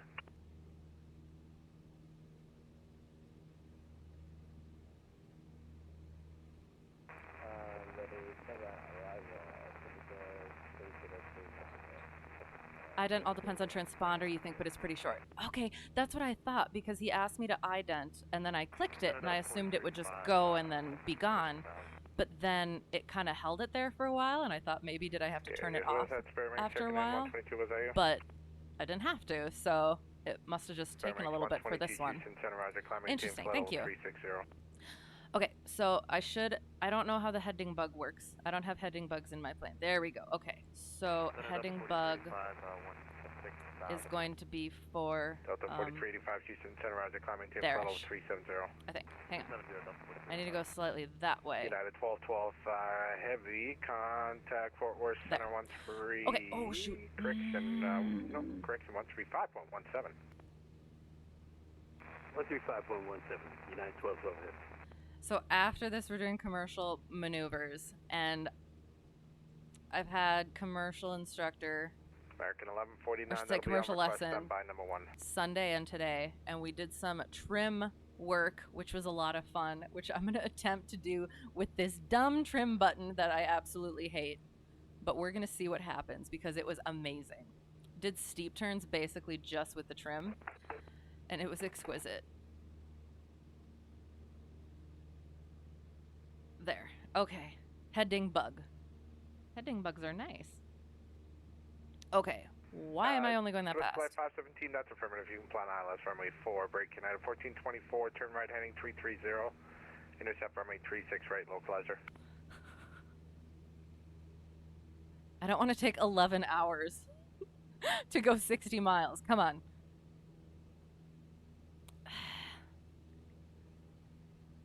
And Clipper 2351, you can find the ILS 36 right into Austin.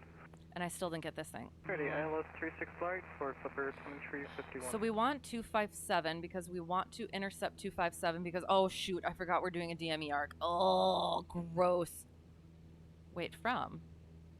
Okay, hang on. We don't want that. 257 minus 2 plus 2 is 77. So we want 77 degrees. Getting back on course. And apparently we have a 17 knot headwind. Awesome. But that's okay. We're going to make it.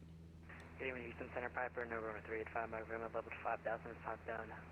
Just left in the cone looking for 5 following. 5,000. So I'm going to brief the approach again. November Once I get 385, this. Mike Romeo, Houston Center, squawk 7326, ident. 7326, Mike Romeo.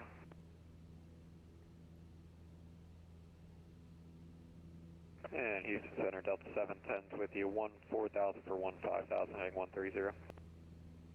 Delta 710, Houston Center, roger, maintain flight over 310, direct to Redfin. 310, direct Redfin, Delta 710. Okay. So I'm going to... This is a terrible idea, but we're going to try. November 385, Mike Romeo, radar contact. I swear that wasn't me. Indicate 5,200. Proceed VFR, maintain appropriate VFR altitudes. Proceed on course. Mike Romeo, proceed on course. Houston Center, United 2489, checking in, flight level 340.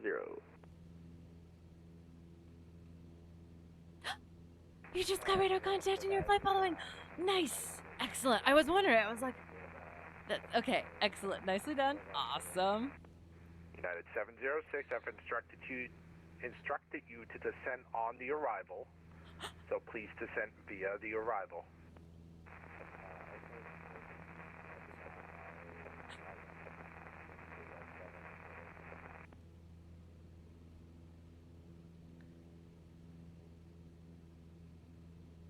Houston Center, Docker 394 Tango with you, 15,000. 8394 Tango, Houston Center, roger, break. I heard a United checking in, who was that? You forgot the airport you were going to, so you just followed a VFR flight plan instead. So... Okay, United so what does that 1424, roger, turn right heading 090, approach. Approach clearance cancel, turn right heading 090, descend and maintain. So I'm gonna throw the oh, what? No. Gosh darn it. I thought I had the plate copied. Hang on. I'm gonna quick make a silly probably. Oops. There. Okay. Getting back on quickly. Thank you. Awesome. All right. So here is the Lima Hotel 817, descend on the DB2 arrival. So there is the altimeter is 3037. approach that we're going to do. It is a DME arc using the VOR. So I think at some point soon-ish we're going to request that, and then they will have to direct us to the fix or something. I don't know. Approach VOR Alpha via that one. American 1390, Houston Center, roger. Okay. Getting back on course. You were requesting flight following. I forgot the airport that you requested, but since you already filed... Oh, right. He already knew where you were going. Perfect. Excellent. I've never actually filed VFR in real life. In real life. 49 cleared Fort Worth Airport, LOL 3 departure 4. I think I attempted VFR here, but it was questionable, and I think it might have been just pattern work. So excellent. So that's nice then. So yeah, so that's why with the hello. Oh, and I was supposed to look. I'm sorry. Unneeding, thank you for the follow. I appreciate it. And Puck the Neck, thank you for the raid. Hello, everyone. How's it going? What were you doing? Let me make sure I'm not doing anything silly. Call for taxi. Break United 1424. Turn right heading 180. We are currently on VATSIM getting ATC'd, kind of. I mean, we're just doing as we do at the moment. Yeah. and trying to not mess anything up. We're going to do a DME arc at the end of this, so oh goodness gracious. Okay. Looking, sorry. Hello. I'm going to check that yeah, I'll check it right now actually. Cam the Jackrabbit, thank you for the follow. I appreciate it. How's it going? The same here. You haven't request or filed VFR in real life. Houston Oh gosh. Center, Hang on. Honda Jet 369 Whiskey Tango. It's Flight level it's one of those things that's like, it's probably very nice to have and do, but but like why? If you just file IFR and you're good. You're going to do, but he seems busy. American 1024, Fort Worth Center 135. It'll give him a challenge. You believe IRL ATC does not receive VFR flight plans? Really? Apologies. So then what's the point? 122 negative. I was trying to, not for you, I was trying to call American 1024 about a probably. They do receive VFR flight. Okay, excellent. Hello, how's it going? You usually just plan and go without filing, exactly, and just get flight following during the run-up or in the air. Right, but SoCal is very busy, so it helps to get it on the ground at Santa Monica. That's absolutely fair. Yeah, I am. I'm very oops, hang on, gotta get back on. Oh my gosh, sorry, all of my stuff just went away for a second because I accidentally... We're good, we're okay, we're fine. Distance to next. Okay, we're good for now. Oops. And I want to apologize in advance because I haven't done a DME arc in a while, and it's going to be freaking terrible.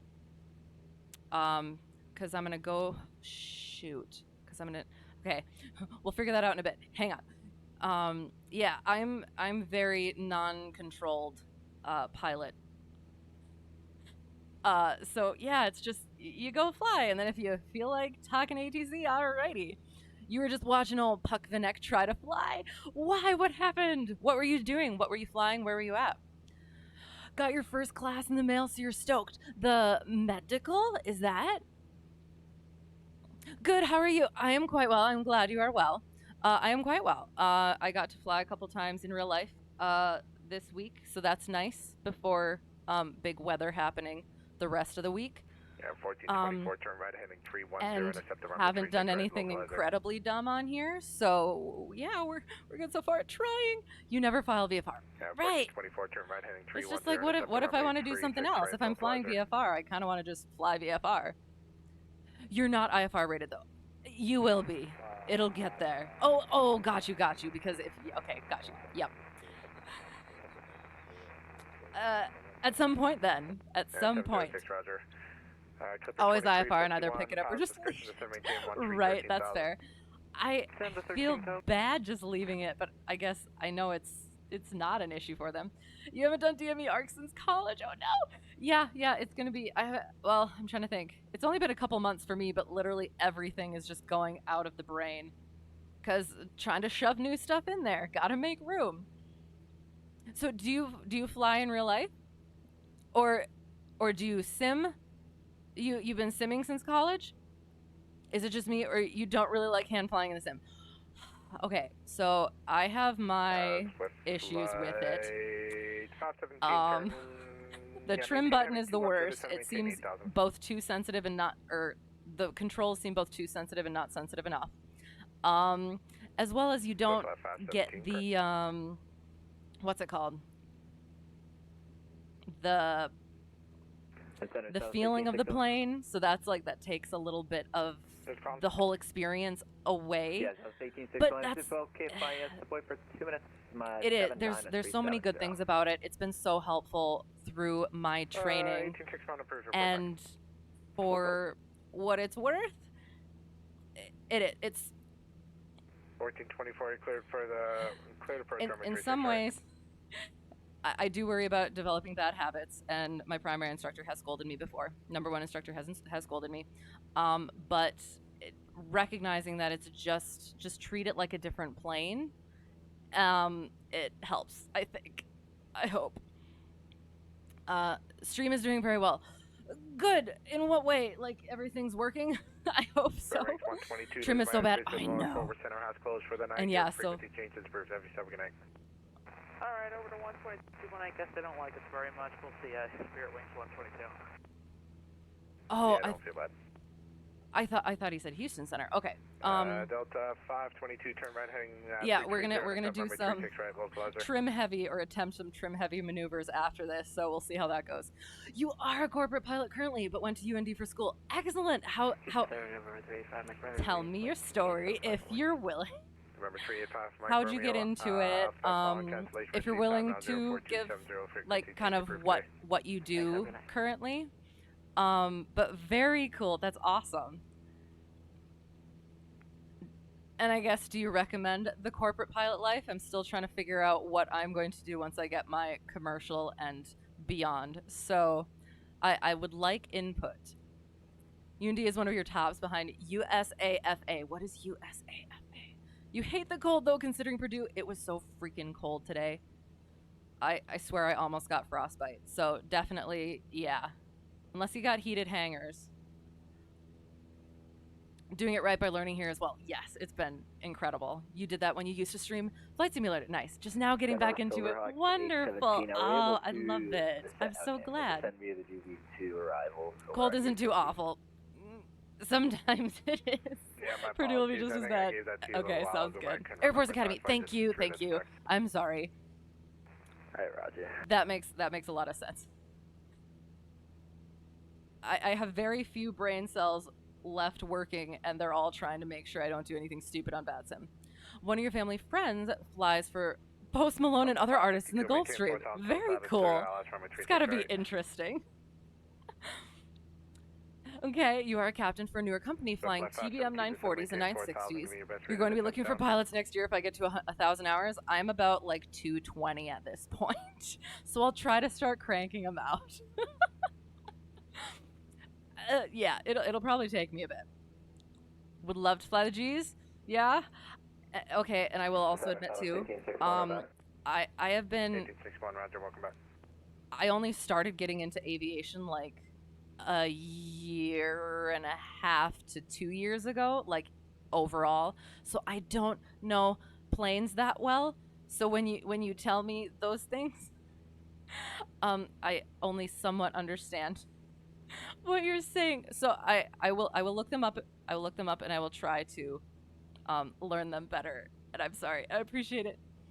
Keep at it. Thank you. Have a great stream. Thank you as well. Thank you for the raid and good night. Hope to see you again soon. If not, Merry Christmas or have a good weekend and all those things. Sorry, Silverhawk 817. How many hours did I have when I got my BPL? 80, I think. Yeah, I am gonna have to start asking things pretty soon. It was partly I wanted to make sure that I was comfortable enough for it, and also it was trying to get it scheduled, cause yeah, there was scheduling conflicts for me and DPE, as well as weather stuff and stuff like that. So I don't really care about number when it comes to hours, just because I would rather be way comfortable with it rather than try to Delta 552 to 13003 runway 36 right, close try to get it on like a low number. So my the person who was both directly and indirectly kind of the reason how I got into this used to fly in the 50s and 60s, and apparently in her logbook she soloed at like I can't remember how many, but it was like single digit hours, and I was just like, there is no way. So it's like, I mean, if I can't do that, I'm not going to worry about soloing at minimums or like doing the check rides at minimum hours. So yeah. 41 for you. Nice. Okay, did you do 141 or did you do part 61? Or what? Or part? I don't know. I think I only know 141 and 61. To the ramp via Alpha. Because I do part 61. But yeah, that's awesome. You're at 34 and soloing, and honestly, it really doesn't matter in the end. You eventually get to where you need to go anyway. Clipper 2351. So yeah. So have you soloed? You have soloed? But you had to wait for a long time due to age. Okay, that makes sense. Okay, that's fair. But also, and again, yeah, my instructor had to kick himself out of the plane twice. I soloed once, and then I didn't solo again, and then he had to kick himself out again for me to, yeah, to actually get me out of the plane, or get me into the plane by myself. So it is. Everybody has their own journey, and it's actually really interesting to hear all of the different ways that people get there. There's always, everybody's got good stories, and I just enjoy it. Your dad passed PPL on third attempt around 100 hours. After the DP for those first 2 attempts kept finding reasons to not pass him. That's the worst. Oh, that's horrible. So flat 517, turn right. Well, I'm glad it worked out. 517, some miles from Resock, turn but left yeah, 350, the DP that I go to is actually known as a, okay, I'm going to say it. It's not very ladylike, but I'm going to say it. He's known as a hard ass. But I actually really enjoy him because he doesn't try to fault you for anything silly or small. He just really wants to make sure you actually know what you're doing and you're going to be safe and a good pilot. So there's like really bad DPEs, and then there's like really easy DPEs, and then there's like, I don't know. I like my DPE. So that you also have to balance so many things, but all worth it. That's fair. How's my cross country solo? Good. I'm trying to remember. For PPL, or I guess for my certificate, there was a little bit of weather, and I'm still nervous about weather, but I was nervous about it. I want to say the where I was going said it was going to be like low IFR, but it definitely wasn't. 349 clear. But I was texting my instructor like, is this gonna be okay? And he's like, what does it look like out your window? And I sent him a picture, and he's like, you're fine. So it's gonna be good. It's gonna be good. Night cross country solo is going to be so nervous. Okay, so are you working on commercial right now too? Because are you talking about for commercial, or are you talking for private? Because I didn't have to do a night cross country solo for private. I still have to do my night cross country solo. I still have to get used to flying at night out of the airport I fly out of, because it's basically a black hole. So yeah. But yeah, my long commercial cross country was super, super good. Basically nothing except somebody accidentally hot miking on frequency. 128.325. We're gonna try and get our weather. I might have to step away from chat for a little bit so that I make sure that I'm doing things Hattiesburg-Laurel. Okay, so we have a 210356 Zulu automated 10 at 8. We're going to be landing excellent 36. That'll be good.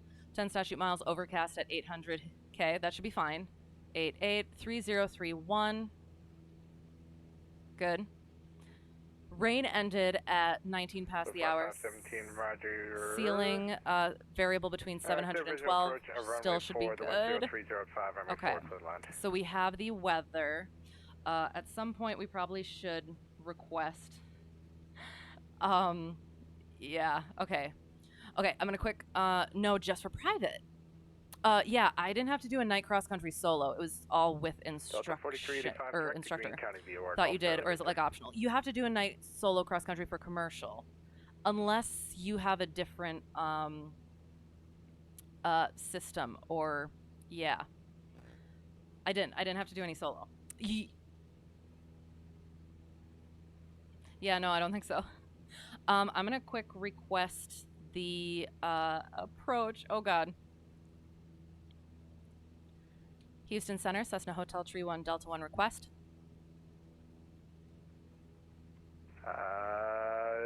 Station com standby 1 Delta 710, contact Jacksonville Center 135.92.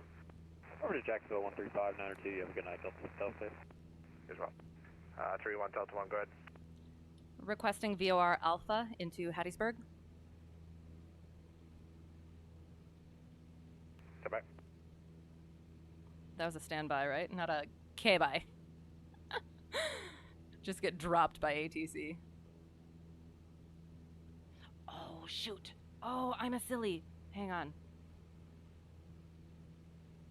Oh, shoot. Okay. Ooh, I'm a silly. I'm a very silly. So so again, I'm sorry. Delta 552, take off to the ramp. Have yourself a good night. I'm sorry to hardcore VATSIMers and proper VATSIMers. November Hotel 31 Delta 1, from which fix would you like to intercept that VOR?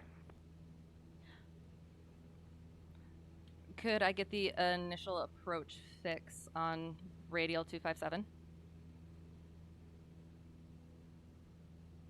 November Hotel 31 Delta 1, roger. Houston Center, Delta 703 with you, flight level 340. Delta 703, Houston Center, roger. So I guess I could have gone to the VOR and gone on out for radial 83.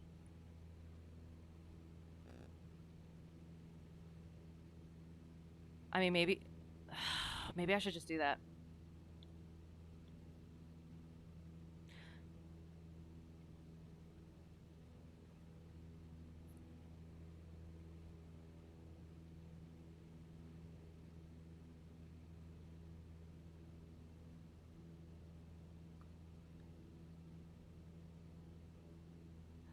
Maybe I should say that. Should I say that? I don't know. I mean, I guess we're getting pretty close, so maybe.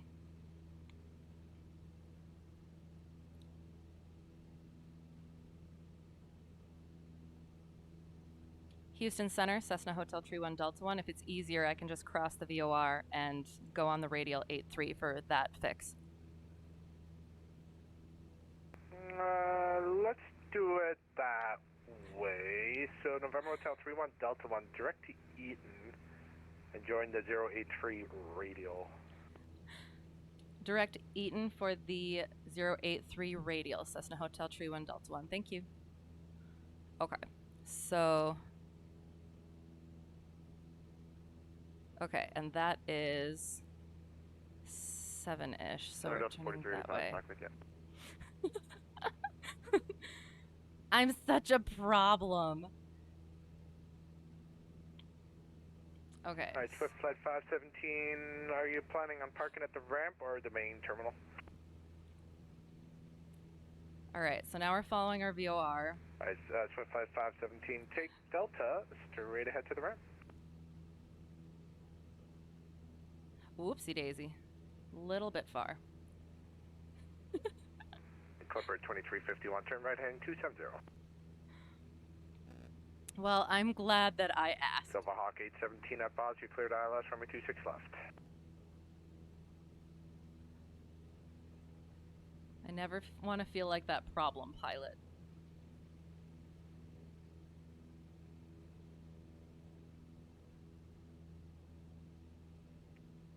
American 1149 flight runway heading the wind, showing 3003, runway 36 left, clear for takeoff.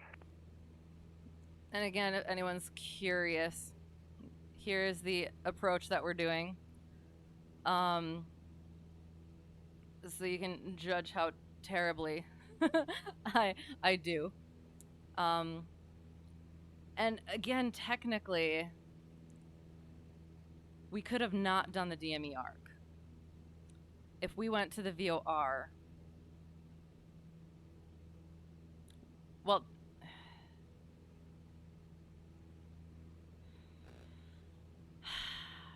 maybe you do it differently in Canada, but is this airport uncontrolled? Yes. Wouldn't I just be cleared for an approach and fly it? I will, except, so, oh, shoot. Hang on, sorry. Gotta get back on course. I will be cleared for it, and then they will have me switch frequencies. But as of right now, I'm not technically on the approach, and I'm doing the DME arc, so I wonder how weird that is on that end. So, yeah.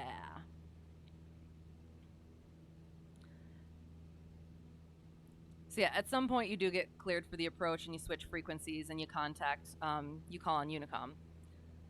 But yeah, I don't think it's any different than that. But hello, how's it going, by the way? Getting back up to 5,000 because I know how to fly a plane. You're 6 from the field. Where am I and should I land first? Like you're 6 miles from the field? I am...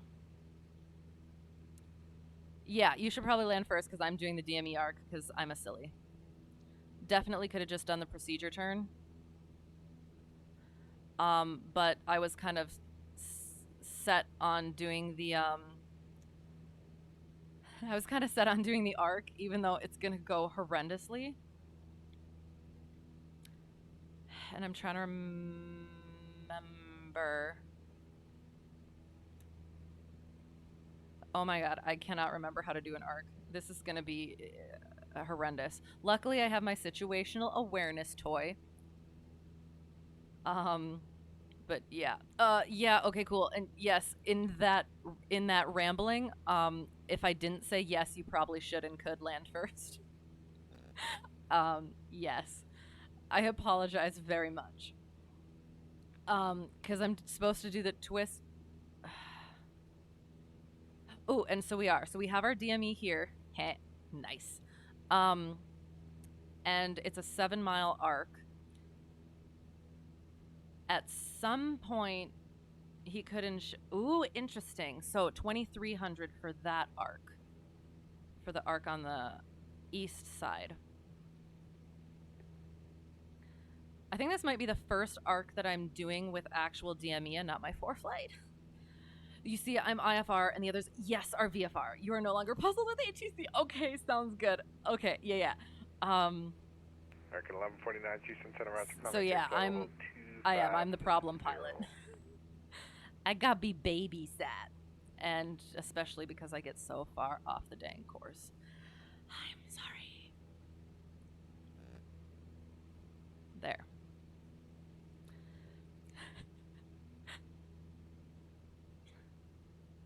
And again, as always, I say it too much, but honestly, I do. I feel like I have to. I do fly better in an actual plane. American 1149, you can proceed direct to Walmart. Do what? Okay. What am I doing? We're at Hattiesburg. Excellent. Okay. Once more briefing the approach. We're at 110.6. Missed approach, if we need to, is climb 1300, climbing left turn to 2000, direct to the VOR-TAC. And hold. United 2489, my apologies. Look 0309, runway 26 left, Cleveland. This is why we get IFR.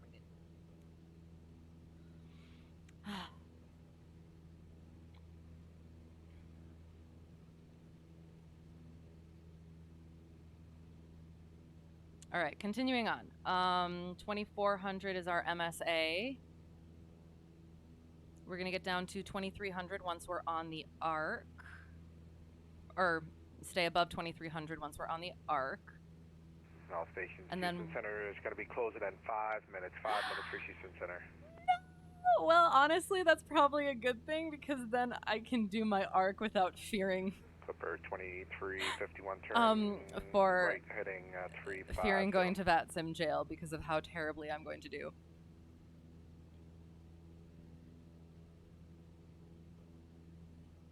Although, I don't know. It might... I'm going to be on the arc, and he's going to call and say, hey, I'm leaving. And I'm going to start transmitting while screaming like a pterodactyl. And then go into my ATC voice. Over to Unicom. Thanks. All right, so we are getting close to the VOR. 2.6 nautical miles. We're still kind of like off course a little bit. You just landed pretty firm. Awesome. So fun flying at these small, wooded, uncontrolled airports. Yes. Wait, did you do your calls? I didn't even get to hear your calls. Dang it. Well, yeah, so usually what I do, what I have been taught, again, this is just my experience, what I have been taught. I am not an instructor. Always check with your instructor. I do a call at 10 miles, so I'd be like Hattiesburg traffic, Cessna Hotel Tree 1, Delta 1, 10 miles west at 5,000, inbound for runway 36. 3037, hasn't changed yet. Hattiesburg.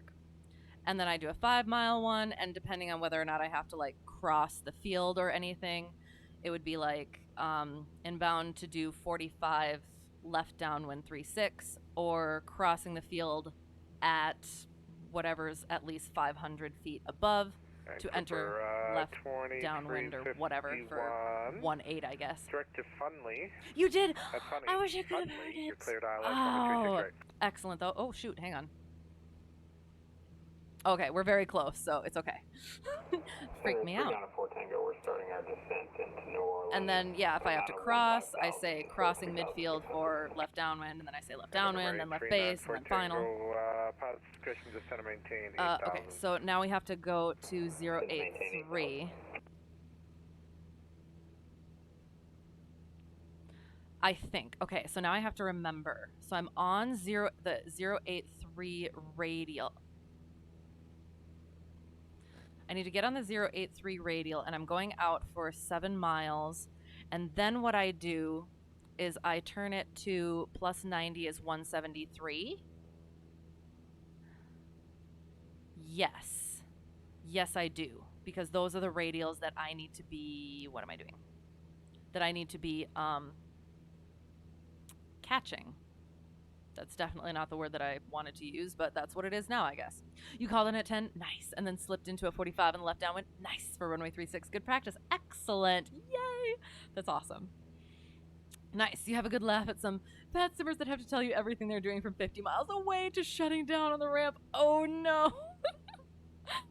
Oh, no, I did, I've only, that's what I've been taught. What I've learned is the 10 miles, the 5 miles, and then just depending on what it is, crossing, and then the downwind base and final. And then I'm still working on like the in real life stuff. Hang on. I should have checked. When did he say he was leaving? Because did he call something and I completely just like missed it? Did anyone else hear anything? Because I remember they usually, like, call, like, each person and are like, hey, go to frequency. Or go to UNICOM. Okay, so we're watching for 7 miles.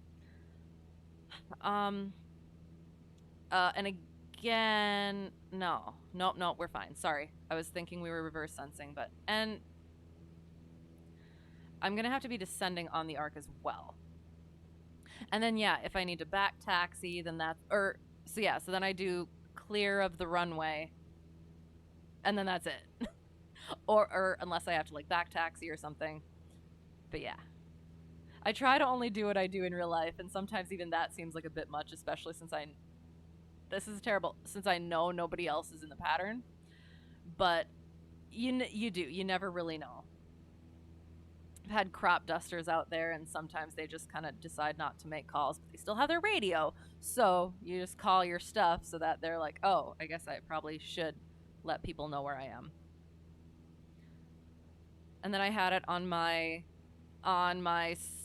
one of my solo cross countries. And Clipper 2351 to wind 3003, runway 36, right, clear to land. I think I just did it to build time at that point. American 1149, I'm going to be closing up here momentarily. No further ATCs available. You come on at UNICOM 122.8. Take care. I could see somebody on radar who wasn't making calls that was doing a straight into the airport I was doing. And so I maneuvered into the upwind instead of doing like a midfield and 4429. Your radar service is our terminator. Frequency change approved. Good night. And downwind and stuff. And then once I made my upwind call, then all of a sudden he comes on and is like... Silverhawk 817, the wind 0309, runway 26 left, clear to land. Break United 2489, welcome to intercontacted to the ramp at your discretion. I'm closing up. I haven't technically been cleared for this approach, so like, do I just go for it since he's closing up? Or I'm so concerned. Southwest 1861. Southwest 1932. Both of you can contact Atlanta Center on 132.907. Okay, 3297, Southwest 1932. You know what? I'm gonna like slow. I'm like going to way slow up. November Hotel 31, Delta 1. I'm now closing. No further DTs available. You can monitor UNICOM 122.8. Take care. Thanks for flying. Over to 122.8. Thank you very much. Cessna Hotel Tree 1 Delta 1. Oh, thank God. Okay, so we're just gonna do what we're supposed to do. I'm closing up. No further ATC. So 83 is 153, right? That's math. No, it's not. 173. American 1390. I'm going to be closing up. No further ATC available. You can monitor UNICOM 122.8. Steep turn. Oh shoot. 122.8. Okay, we're good. Hattiesburg traffic. Cessna 172 Delta goes clear runway 36 Hattiesburg. Hey. Thinking about getting pilot edge. Not sure. You can go. I've heard good things. I have heard good things. I just am a very cheap person. So, that's my thing. Where am I? Did I overshoot? I overshot a little bit. I am on the arc. So we are 7.5 miles out, so I need to turn in a little bit. We need to start descending, so we're going to bring power back. Trim down a little. No. Yes? No. Okay. So...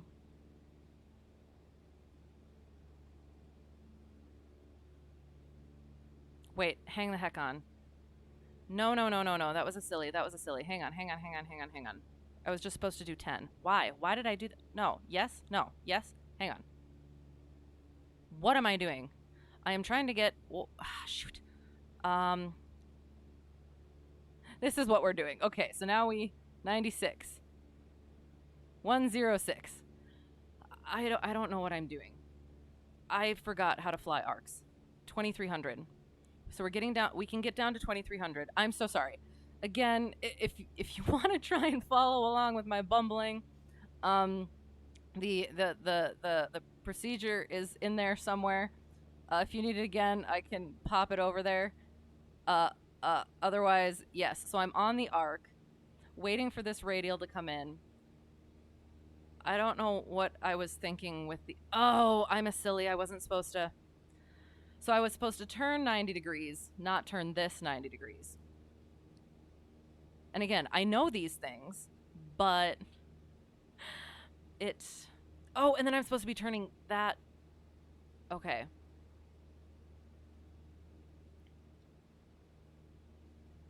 Okay, we might be... Yep, we're getting way too far in. So we're going to turn back this way a little bit. Okay. So 173... So terrible. We're at 7 nautical miles, so we're just gonna hold it here. 215. Still trying to get down. I really like that they have these numbers on here. That's really helpful. DME arcs are kind of fun in the sim. Yes, but you think might have to get a different DME instrument into this plane eventually. I don't mind it so far. Oh. This is the first time that I'm actually using the DME actually for this, because this is the first time I've been flying this plane with a DME arc.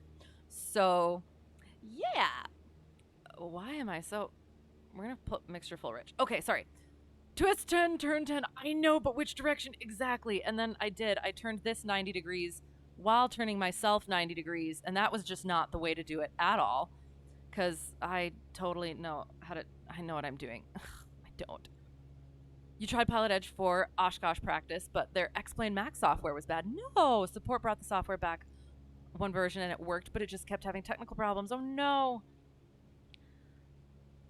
I mean, I have.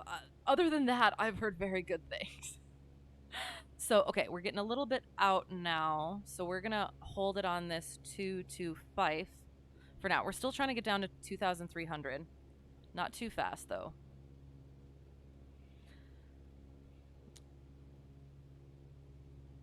It's crazy how many more uncontrolled there are in the east rather than the west. Oh, shoot. Sorry, hang on. And we're gonna turn 10.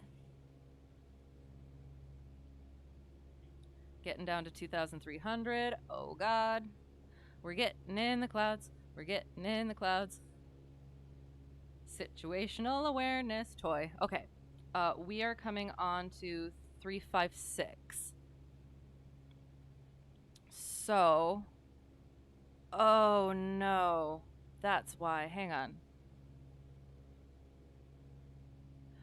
Okay, 156 plus 2 minus 2 is 336. I don't know what I'm doing or saying or what. So, I'm going to, in a little bit, have to...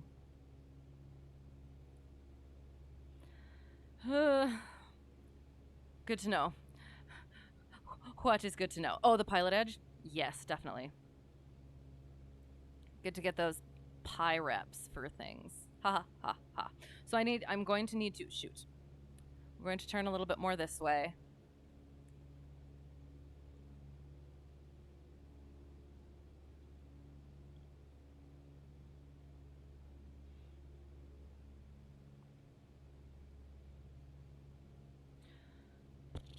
Okay.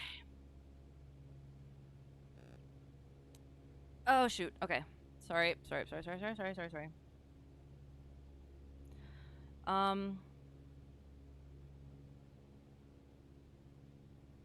I'm gonna shoot. Turn this all the way to where I'm supposed to be going. Still trying to get down to 2,300.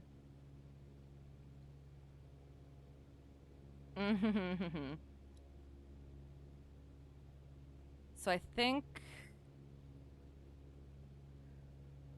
I could have done that differently. And I'm trying to remember what at least one of my instructors said to me about stuff. About which way to be doing the thing. Yeah, I'm pretty sure it's doing it as the from because then you know it's that radial. So I don't know. Okay, so we're coming up on our approach course, which is 356. And we should and could be down to 2,300. I'm going to start turning now to 356. That's a little fast. It's a little bit fast. Still a little fast. Oh, this is kind of tripping me out. This is fine. Okay. Okay.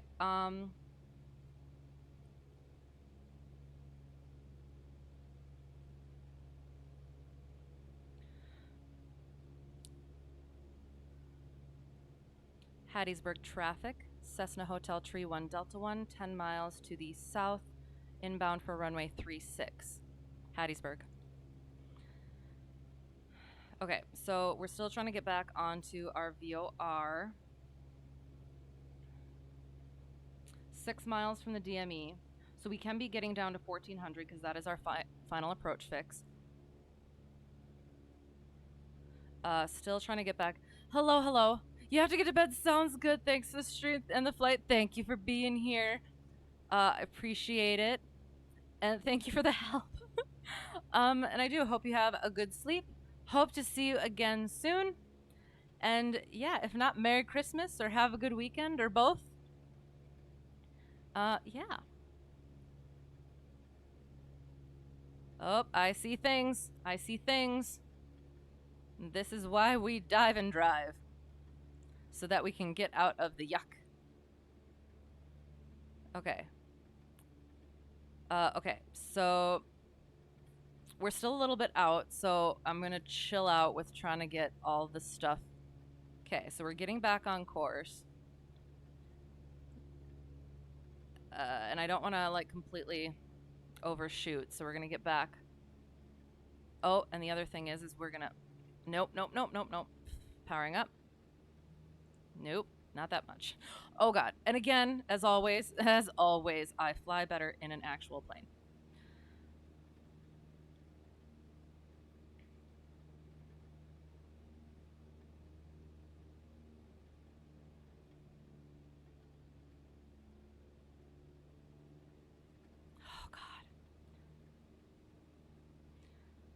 Whew.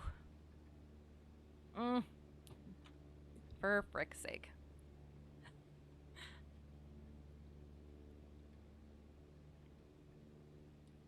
Oh no. The little nav map track is gonna be a fun one. And by that, I mean it looks terrible, and I'm going to be ashamed.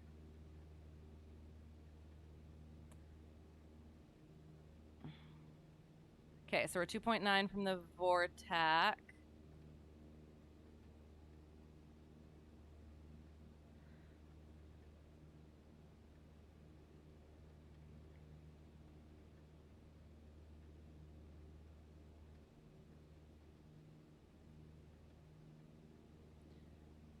And 760, so we'll make it for the love. We're gonna pretend we don't see the thing, because just in case it's not the airport we're supposed to be landing at.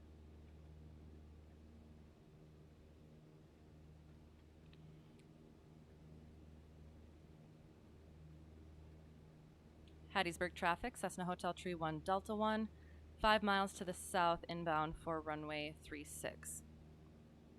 Hattiesburg. And technically I usually kind of say, since it's a VOR alpha, I kind of forget that I still kind of should say that it's a VOR, because I mean I'm doing the straight in, but it is on an IFR. It's on an approach. So I just want to make sure people don't think that I'm doing a silly. Okay, we're gonna get back on the look at, oh my god, that's so freaking satisfying. And we're just gonna, like, yeah, aim right there.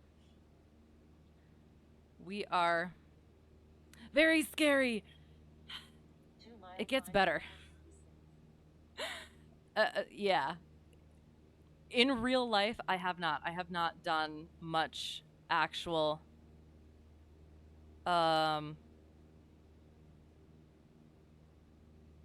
sorry, one sec.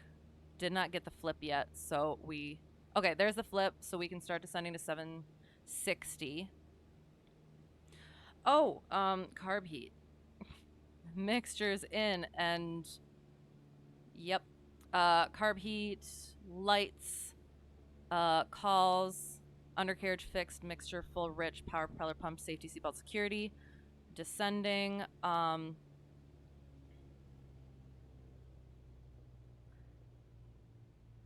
yeah, in the sim, it's a lot better now. But yeah, I haven't done a whole lot of actual IMC time, which is really unfortunate. We've tried, but it always ends up being too bad of a day where we should not be going in, because we don't have the plane that I fly. Thank you, preflight. The plane that I fly doesn't have Hattiesburg traffic, Cessna Hotel Tree 1 Delta 1, short final 36, Hattiesburg. The plane that I fly doesn't have, like, icing measures at all. And we're doing a no-flap landing because I feel like it. And we aim for the 1,000-footers because we do not have to dive and drive. Not dive and drive. We do not have to dive bomb the numbers, which I used to do. Still kind of do. But yeah, either weather was too good or too bad. 5120 is taxiing runway 36. What freaking airport?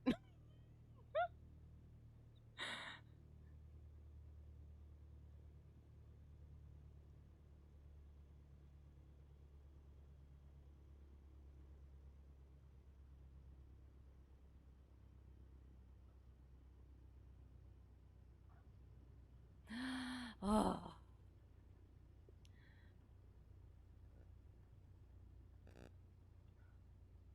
Then we're gonna get off the runway immediately. My pedals are wonky. Please forgive me for whatever happens here. Oh god, there we go. Awesome. There we go. Ugh. Oh, there is a citation SkyWest taxiing. Oh god, thank goodness. Oh yoy yoy. Okay, here we go.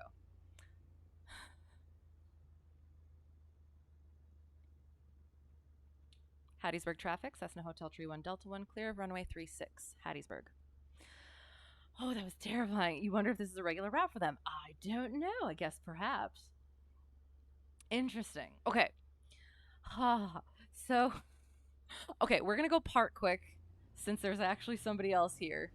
We'll go park, and then we'll get off VATSIM. We'll look at the little nav map track, and then I got to do some commercial practice. I'm gonna the elusive floating airplane. Oh no, but why? Okay, so I'm gonna I'll actually try to pull into a parking spot like a normal person, I guess. Ugh.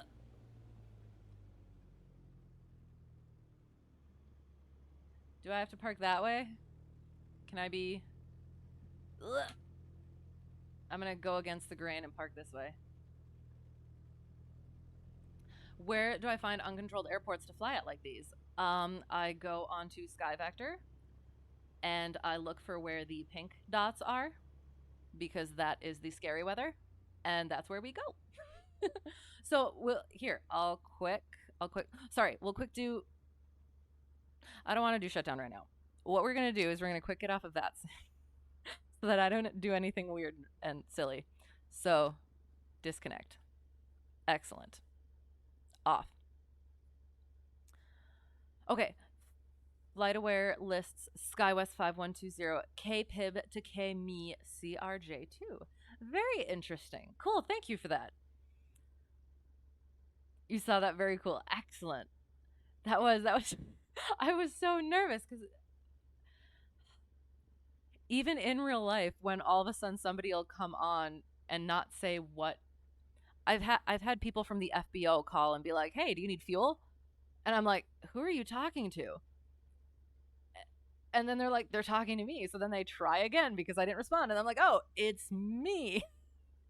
The baggage claim is so cute. It's tiny. Okay, looking.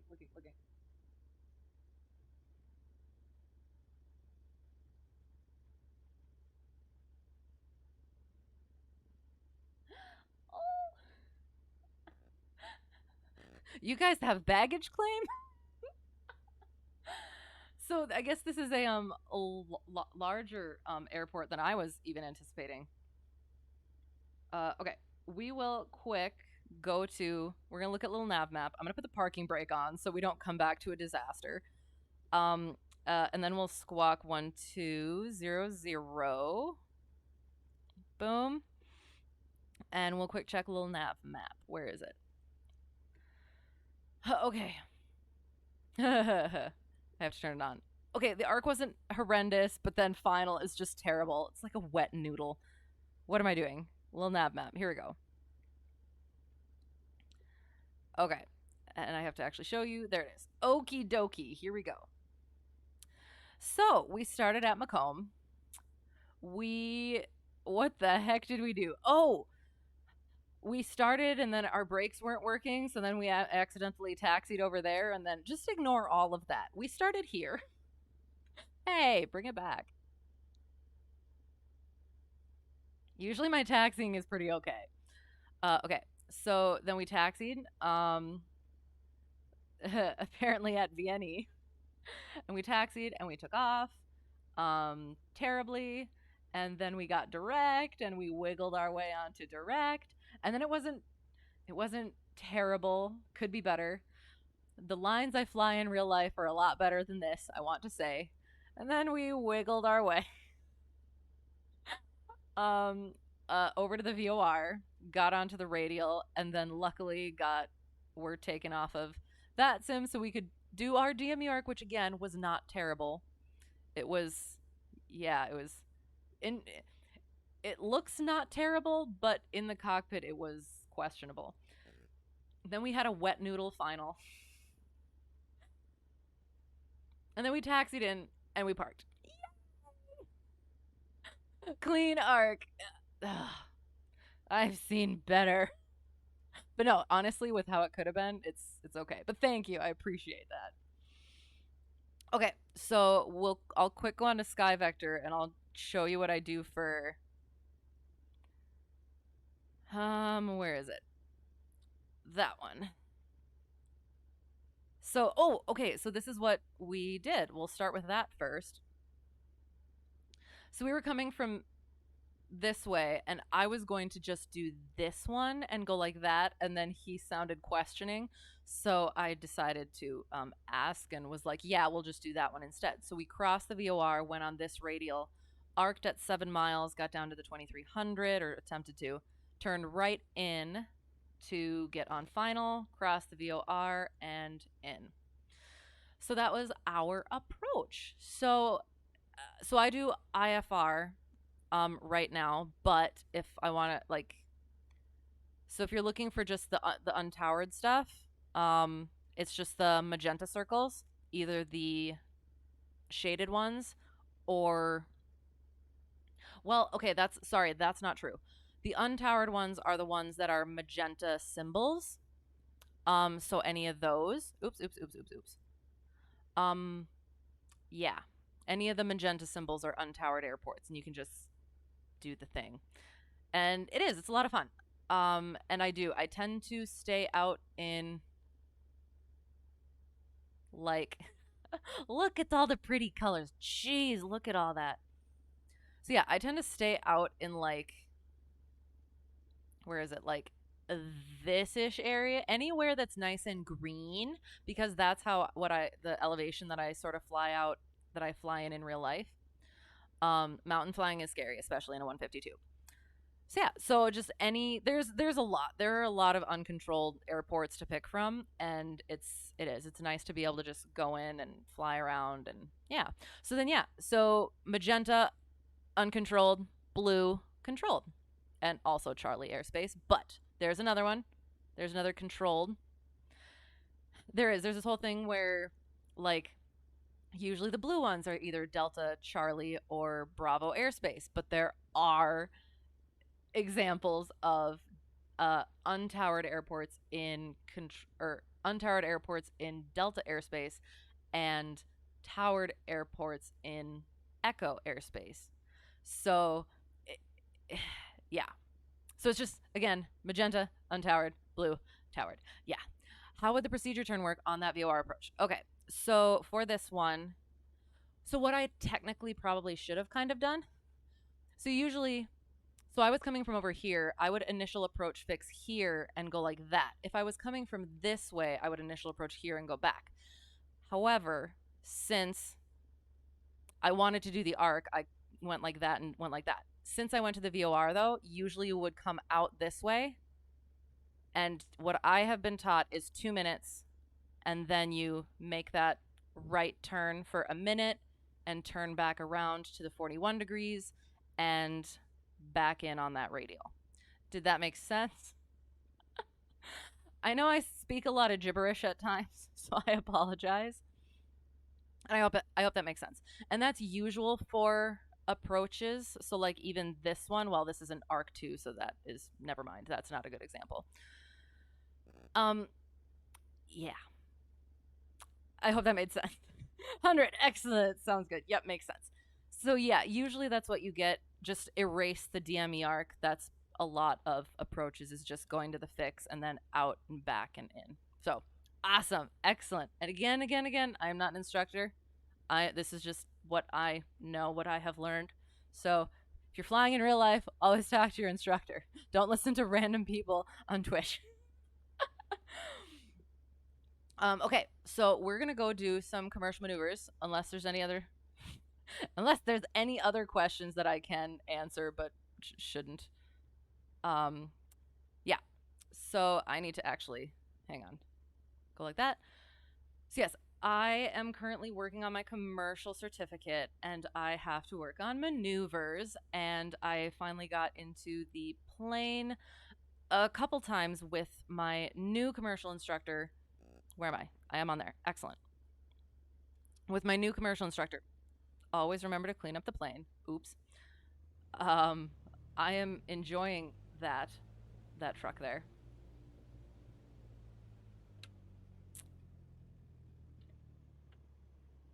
So I have some new things to kind of practice. It's been just me for a little while, just practicing how I think I kind of remember how I'm supposed to do things.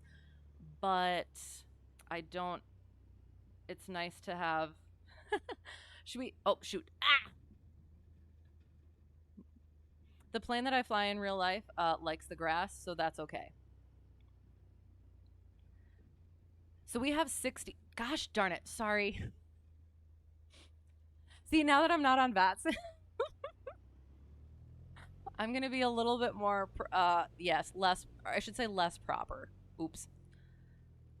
And I'm going to make everything, we're going to switch the weather up. Unless we want to go to a different airport, but I kind of want to just switch the weather up and stay here. We're going to do a short field takeoff because I have to. What am I doing? Short field takeoffs are, they're fairly simple. At least I have found, because it's just like a normal takeoff, except you rev up and hold the brakes. Also VX. So there we go. We're set. Oh, and I was gonna do the what was I doing? Putting tags on now. If anyone is around, this one, traffic. I need to put a key, bind a key. Okay, so, and again, so soft field takeoff, I do a notch of flaps. Short field takeoff, if there is an obstacle, do not do flaps. If there is not an obstacle, I can do flaps. Technically, there is not one. Kind of want to get off the ground quickly, though, so we're going to do a notch of flaps.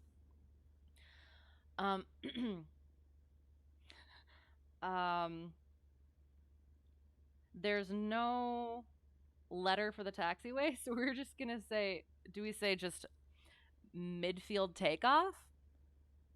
I guess that's what we're gonna do. So we would say, we're not on VATSIM, so I'm just gonna go through the motions of it. Hattiesburg traffic, Cessna Hotel Tree 1, Delta 1, departing midfield runway 36. No, not close traffic. We'll go north. This is why we think about things before we speak. We'll go. Oh my goodness gracious, there are so many freaking obstacles. Oh, that's oh. Well, we're gonna see what happens. We'll just go northwest, I think. We'll go northwest. Northwest sounds good. Northwest. Okay. Sorry, we're gonna do that again. South of the ramp is the alphas. North Bravos. Okay, hang on. I have to look at that again now. Airport diagram. Hang on. Main taxiway is alpha. Right. But I don't want to call something wrong and then somebody, you just confused yourself. And now you're confusing me. Hang on. We're going to quick look at this. Hang on. Where are we? We're at PIB. We're at PIB. We want this thing. Hang on. No. Yes. This. I'm going to quick put this up again. Because we're going to learn ourselves a thing. I guess. Apparently, maybe. Hattiesburg-Laurel. All right, hang on. So, this is alpha. Isn't it usually just like alpha 1, 2, 3, and 4 or something? Which way do you start it? Do you start it more north or do you start it more south? Or what happens if it's an east to west one? You can't tell me these things or else I will ask all of the questions. Yes. I'm sorry, I asked too many things in there to know which yes it is. 1, 2, 3, 4. I will try to ask things one at a time. So, for now, we shall call this Alpha 2.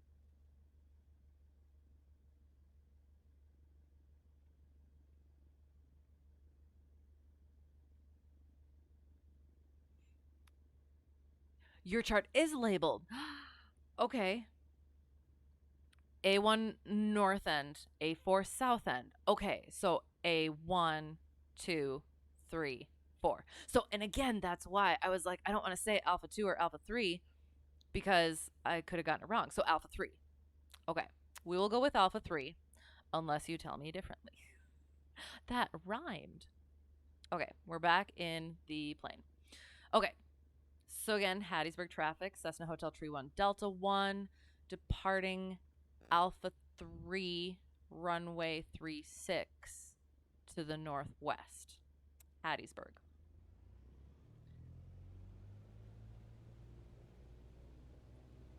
We're looking. Oh, and we're doing the, remember, don't listen to random people on Twitch. That's true. Well, and I will say, I have found, so far, aviation people have been very good about stuff. So, like, I don't listen in, like, I don't take it without question, but I feel like I can trust it, at least for my sim experience. So yes, again, great advice though. So we're doing a short field takeoff. We got our flaps in. We got all the other things together. We have our feet on the brakes. Power up. Once it gets all the way, we go.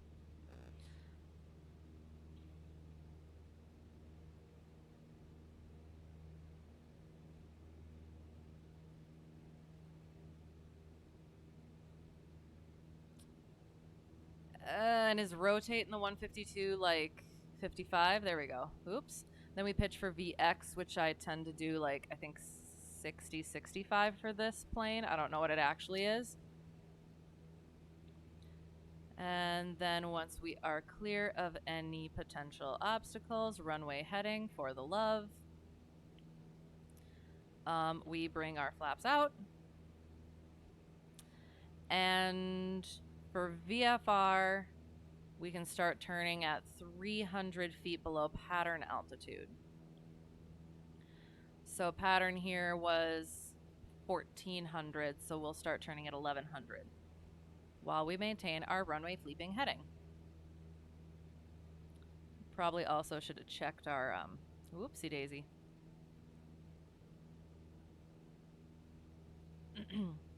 So the things we got to work on, we're going to do, you know what, we're going to do our steep turns first, get those out of the way because that's the trim heavy maneuver that we're going to try. So now we're going to turn out to the northwest since we hit that 1100. Oopsie daisy.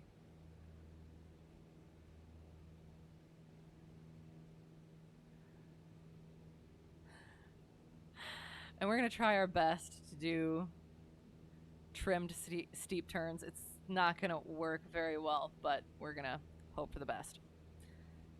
So we'll get up to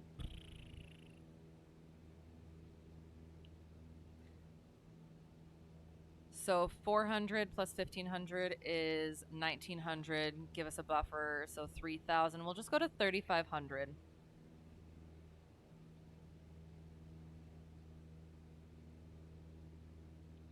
To do our steep turns.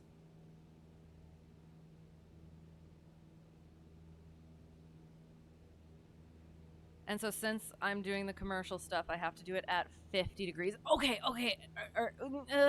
There's a thing that I learned today that I did not know, and it was amazing. I will see while we're climbing, we're going to go over that. Okay, so look it. Sorry. I'm very excited. I'm sorry to be very, yes, but I'm yes. Look, sorry. 10 degrees, 20 degrees, 30 degrees, 60 degrees. Where's the 45 degrees? Wouldn't you think it would be right in the middle? Right? Apparently wrong. So, look at. These things. When this thing is on this thing, I think, that looks a little steep, but we'll see. Apparently this is the 45 degree marker. I did not know that. So we're going to test it out. We're going to try it. We're going to see what happens. And sorry, that was just, oops. Don't stall the airplane. But we also have to practice those too. Ooh. Sorry, I have many things that I need to work on, and we're going to see how much we get in. Because I want to kind of do slow flight too, because he taught me a new way to do it. Or somewhat better way than the way that I thought I was supposed to be doing it.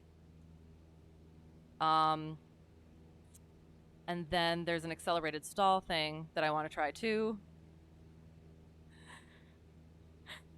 Well, yes. We will do a little bit of a lot of things very quickly. Hopefully, once we get up to 3,500.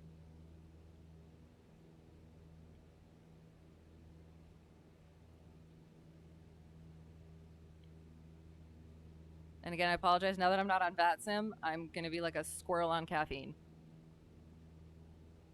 Because there's all the things that we can do and will do. And my brain is fried at this point.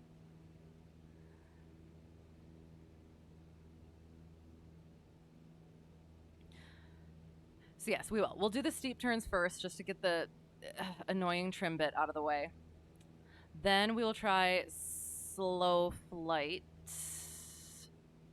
Potentially do the stalls. Then try the accelerated stall. And then 8s on pylons. Because those are what we worked on. That's commercial instructor and I worked on. And I got tips. So hopefully going to do it good. Do it well, I should say. Grammatically correct. We're almost there. 200 feet.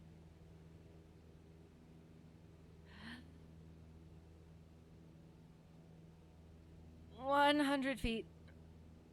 Don't stop now.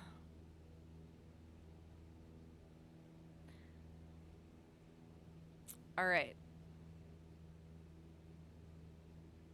So now we trim out, trim out, trim out, trim out.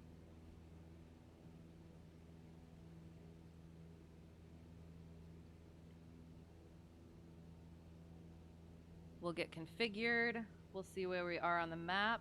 We'll try not to go into any MOAs, which we potentially are. So we're gonna, as we're getting into cruise or configuring for the maneuver, we're gonna go west, get on a nice cardinal heading.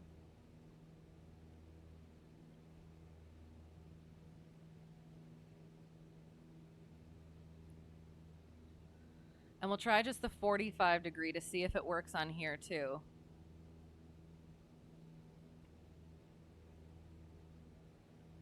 And then we'll do the 50 degree with trim.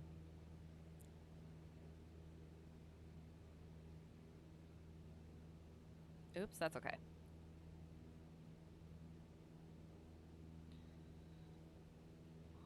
West, throttle back just a smidgen.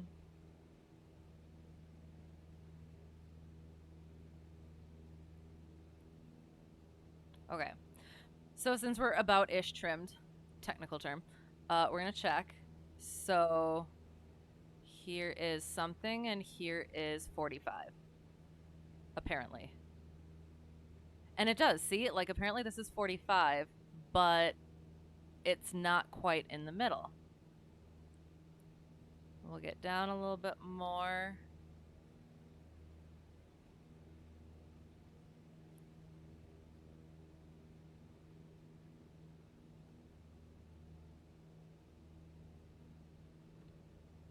That wasn't actually horrendous, except for the end there where I ballooned a bit.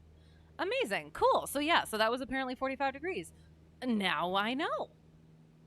So 50 degrees, so just a little over the 45 degree mark. And we're gonna try very hard to use just the trim. Because in the plane today,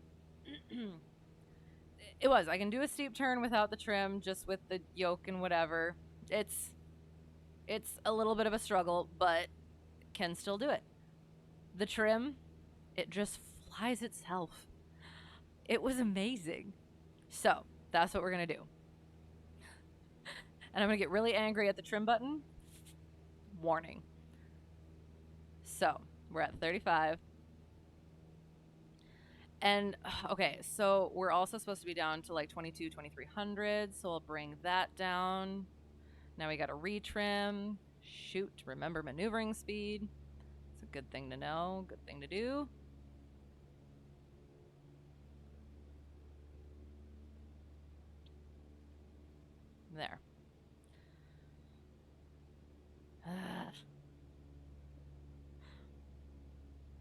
Okay. So we'll do a couple of those, practicing with the trim only.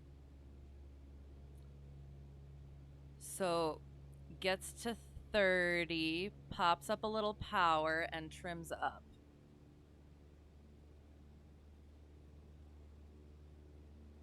And I still need to get to 50, so 50. Trim up, trim up, trim up. Dang it. Nope. Shoot. Nah. Too far. There we go. Nope, that's okay. Trim. And west.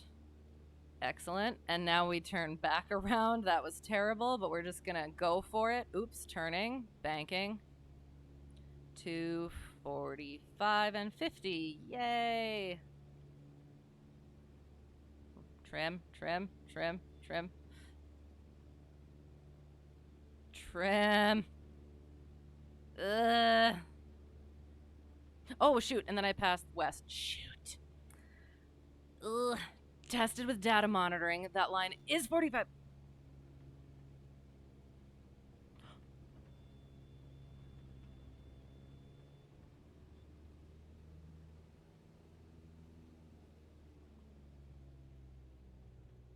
And that, friends, was a stall. Oh, God. Remember to undo the trim that you put in for doing steep turns. Oops, my bad. Tested with data monitoring. That line is 45 degrees. Yes, also 45 degrees is in the middle of 30 and 60 mark. But it didn't look like it. Hang on. In this artificial horizon, in this plane, in this sim, right. Need to put that on a list of things to make sure it's still calibrated after the mod changes. So what do you mean? Because instructor told me that it actually is. It's not supposed to be in the middle. Like that is. Can you? Like it is, and we did it in the plane as well. That at 45. Oh, okay. So it is. I was just doing it. Well. So sometimes it looks like it is in the middle. It does. It looks like it's in the middle. I think I was just doing it incorrectly or something before. I didn't have my the little dot on the horizon when I did it before. So yeah, so technically, hello. I'm going to check that in a little bit. So yeah, so technically it's not actually supposed to be in the middle. In the real plane, it's not, I guess. Penguin is a tater tot. I love the name. Thank you for the follow. Hello, you would like to make a complaint about your in-flight meal. Oh no, I'm so sorry. Is it now on the roof of the plane? No refunds. I'm sorry, I'm kidding. I'm sorry. I will try to do better next time.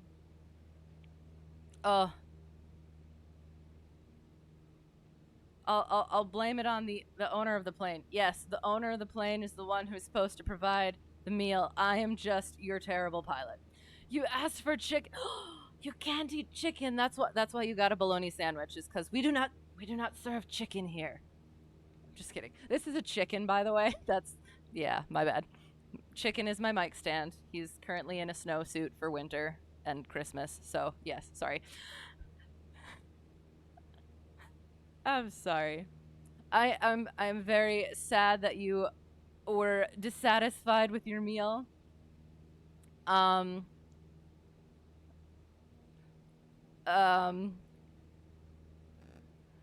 not sure what to offer you. I guess chicken's gonna have to take one for the team, I guess. Get on the spit, chicken. Sorry. It's fine, you'll just sit here and starve until landing. I don't know how clean it is, but there's probably like, I don't know, is there like carpet or bits you can pick off the interior? I always carry a protein bar. You can have my protein bar. It's going to be a little bit, and it's probably actually better that you don't have anything in your stomach, because we're going to do some stuff. Commercial maneuvers, yes. Okay, I'm very sorry. I have very few brain cells left. at the moment, and we're gonna just keep on trucking. So we did our attempted 50-degree turns with the trim, and it works better in an actual plane, and I can't wait to actually try it again. Trim button wasn't too bad though, so yay stuff. I'm glad there was a yay in there. I apologize for myself. From briefly browsing Artificial Horizon on Google, looks like those instruments without lines in the brown part usually have a small 45-degree mark up there, but those with the lines in the brown part don't. Yes, this could be an interesting rabbit hole to go into. Yes, it would. It is already very interesting. I didn't know that. I've been flying for like a year and a half-ish at this point, and same airplane, and I didn't know that. So yeah, so it is they do have those marks, because I mean you need them for maneuvers, so why wouldn't they have it there? Technically it is, just didn't know that. You know nothing about flight sims, just watching to see if you want to get into it. Yes, you do. So as long as we don't crash, you're impressed. Well, we're gonna try some stalls. We'll do slow flight right now. We'll do slow flight and stalls. I shouldn't crash unless I do something silly, which is a potential, but I haven't crashed in a while, unless, again, like I said, been doing something silly. Yeah, so we'll see, I guess. So we're gonna get into slow flight. How I have now been taught to do so is power down to like 1700 and yoke, so pitch. But yes, you definitely do want to. I'm biased, but it is a lot of fun. And I mean, just honestly, like, look at the view. And you get to play with a bunch of cool people. You get to travel, you get to, hang on. You get to see things you don't usually get to see. And sorry, I'm just trying to trim out properly. Okay, so we're trimming, and we're getting, as we're getting in there, we're getting our flaps in. We're getting our flaps in. We're getting our flaps in. So we're going to get back on our easterly heading. Going to get into that slow flight, and as we reach that speed that we need to be at, we throttle up. And now that I recall, the 152 requires a lot more power than I expect. You prefer incidental landing. I like that. I like that a lot.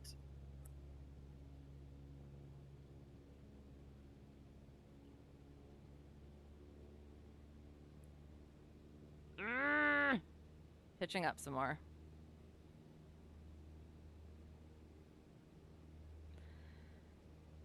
And again, as always, I promise I'm better in in an actual plane than I am in this one.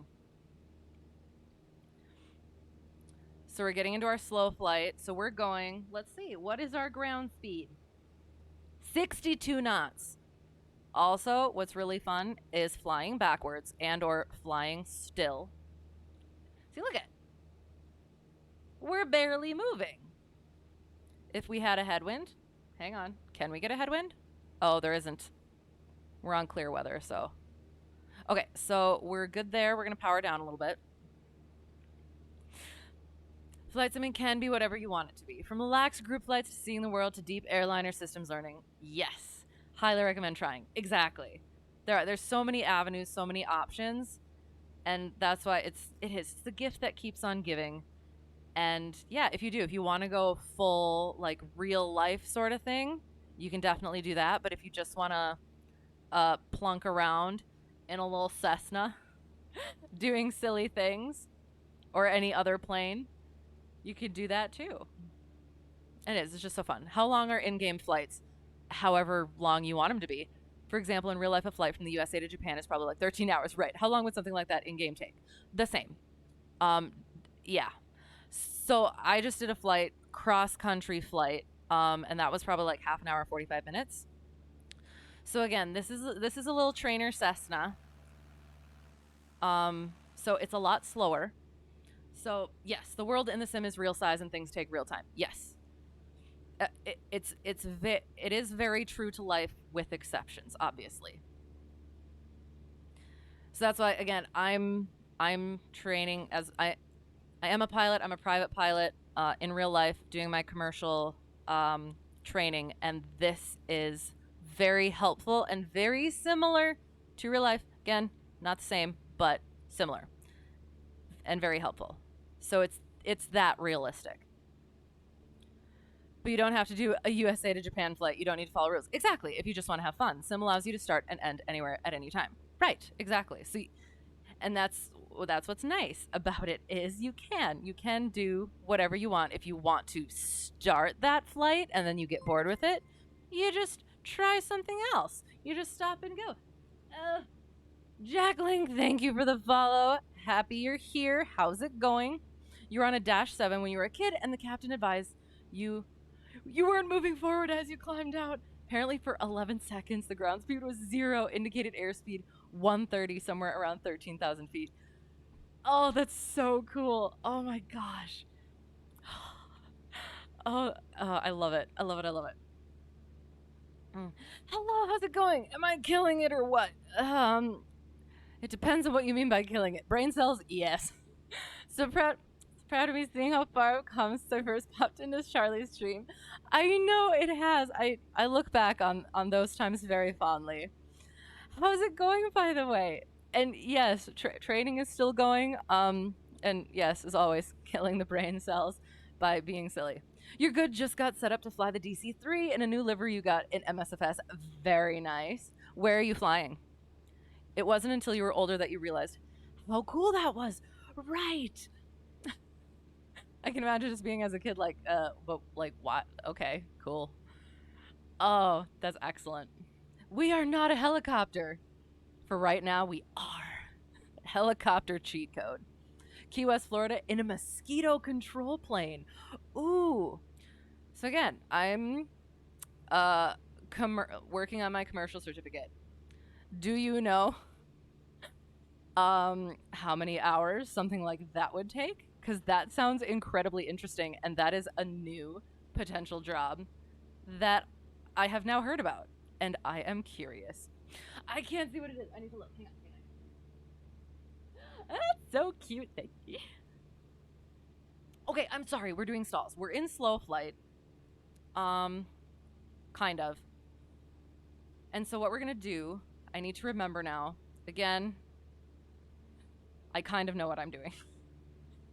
So we're going to do a power off stall. So this is the stall where it's like if we're coming into land, we've got, oh God, I forgot. Carb heat is out. So carb heat is out, flaps are in. It's like we're coming into land and we have to do a go around and we accidentally pitch up too far and we stall. Okay, you wanted to be a crop duster pilot when you were a kid? That looks like a lot of fun. We have crop dusters fly out of the airport that I fly out of, and they look really cool and it looks like a lot of fun. You still could. And I've heard that people think that it's like a... Sorry, I thought I heard the stall horn. Like you could get into it with very low hours, but I don't think you can. I've actually heard the opposite, that it takes a lot of hours. You have no idea how long that would take. Sorry, it takes some. The plane is from the 30s, 40s. That's okay. That's okay. I mean, if you have planes that are that old and still functioning, it's a good plane. Country life, right? Exactly. It does. It looks like fun. Plus, Dusty Crop Hopper did it. You always wanted to fly crop duster too? Oh, that's so cool.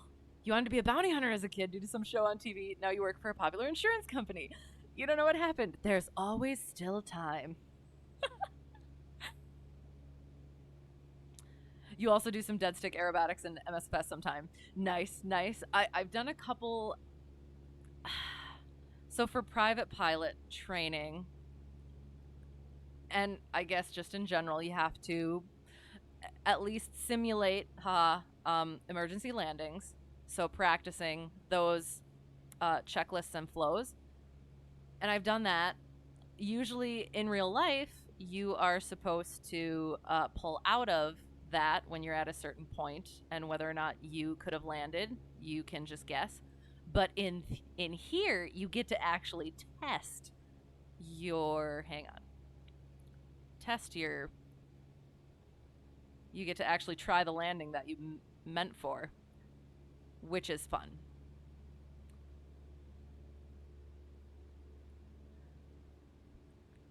You learned it from Kent Peach and his Jelly Belly Interstate Cadet. Okay, so are you talking about the actual Jelly Belly airplane? Because honestly, goals. I'm a very big fan of Jelly Belly, and the fact that they have their own plane and that it lands on moving trucks and stuff is insane. So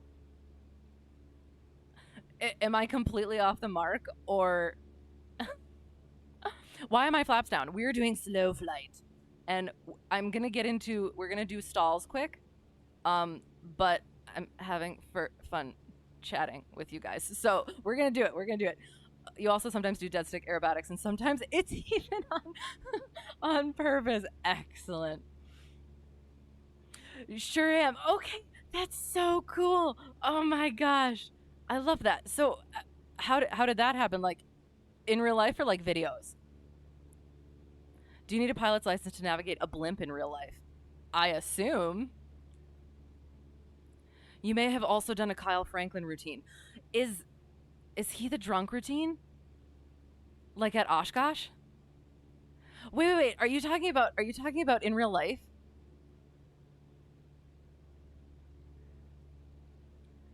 Okay, you do it in MSFS a lot because you can't afford a plane. Okay, that's fair.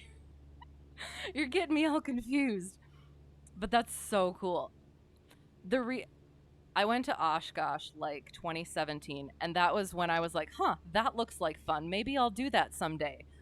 It's someday, I guess. So I would love to do aerobatics. I've done a little bit of it, but it's been mainly just like doing in real life training. So I would love to do like actually work on the aerobatics at some point. Yes, and you actually got to meet Kyle Franklin at Oshkosh. That's so awesome. I assume he was just a very nice person, as aviation people I've found have tended to be.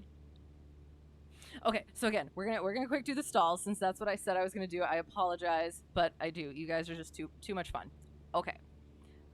Stall. So this is our power off stall. So we're going to pitch down for 70-ish,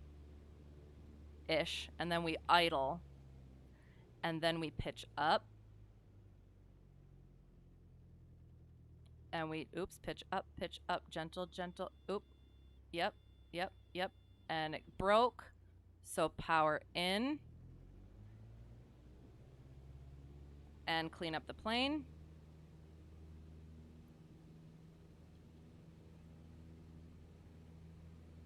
And there was our power off stall. And again, I've gotten so much more comfortable with this stuff even in the actual plane, even though I haven't been doing the stalls that much. So whenever you talk to people who aren't into aviation that much, it's like, oh, stalls are so scary and stuff. And like, yeah, if you don't mean to do it, then yes, but also we practice it for that reason. So it is. And it's not like the plane isn't going to fly again. You just gotta do the right things to make it fly again. You also got to see the jet Waco pronounced like Yako. Oh, okay, from the Animaniacs, and it's loud. Was that also at Oshkosh? Or where was that? Your buddy in Australia just got his aerobatics endorsement or certificate or whatever, and now has more hours in the aerobatic 152 than any other airframe. Oh, that's so cool. So is he doing it for career? Is it just for fun? Also Oshkosh. Oh, God, I love Oshkosh. I went for the full week this year and did a bunch of stuff, a bunch of everything, and still didn't do everything. So I'm looking forward to every year from now on. And your friend owns a plane that you got to fly. Excellent. What kind is it? I will hopefully know what it is. So we're going to do the power on stall now. So the power on stall is if you're taking off, is simulating if you're taking off and you pitch up too much.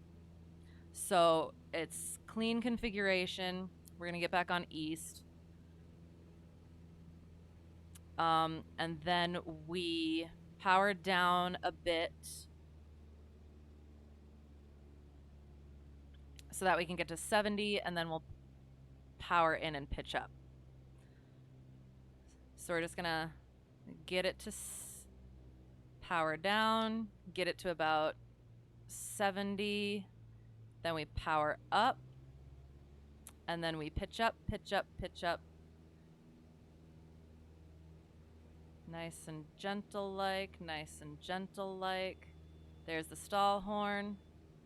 Okay, now we do that.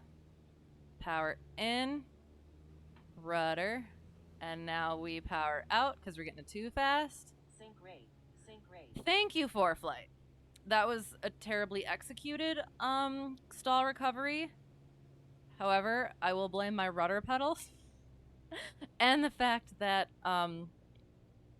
at least as I have heard, the power on stalls are kind of unrealistic for how much they attempt to spin you.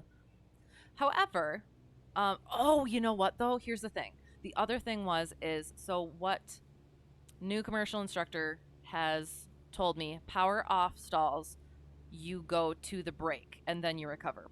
Power on stalls, you just go to like the first sign of a stall. So buffeting, and you recover. Because otherwise that can go very bad very fast. And when we practiced, I want to say I've always gone to the brake for the power on stalls, but I could be wrong now that I think about it. But we ended up we were waiting for the stall horn, and I think for some reason either we didn't hear it or it didn't come on, and we did full brake, and it worked out fine. It was fine. I recovered it and everything. But yeah, it was like, oh, didn't expect that for the day. 1955 Beach 18 Model E named Sugar Charlie 2 and 279er Sierra Charlie. Okay, is that the one? Okay, I have to pause for a second. Is that the one where, okay, I'm trying to remember it. It's like a tail, it's a tail wheel. It's a big boy. It's got the big round propeller things, and it's sort of like a, I don't know how to, because it makes me so sad. Twin tail dragger, about 10 seats. Sure. That's so cool. There's one just sitting in my home airport that they're taking apart for parts, and it makes me so sad. And the owner of the airport, and the aircraft that I fly, got to do its last flight, and he landed it. We got it's a tiny grass strip with trees on either end of it, and he landed that thing in there because he's a freaking amazing pilot. But apparently it was a little sketchy for a second. But he got to take it on its last flight and everything, and so that's so cool. That's so cool that you got to do that. And make sure your friend takes care of it and doesn't sell it for scraps. It's a beautiful plane. Yeah, you'd rather preserve the plane. I know. If I did, they already took like the propellers off, I think, and I don't know if they would like.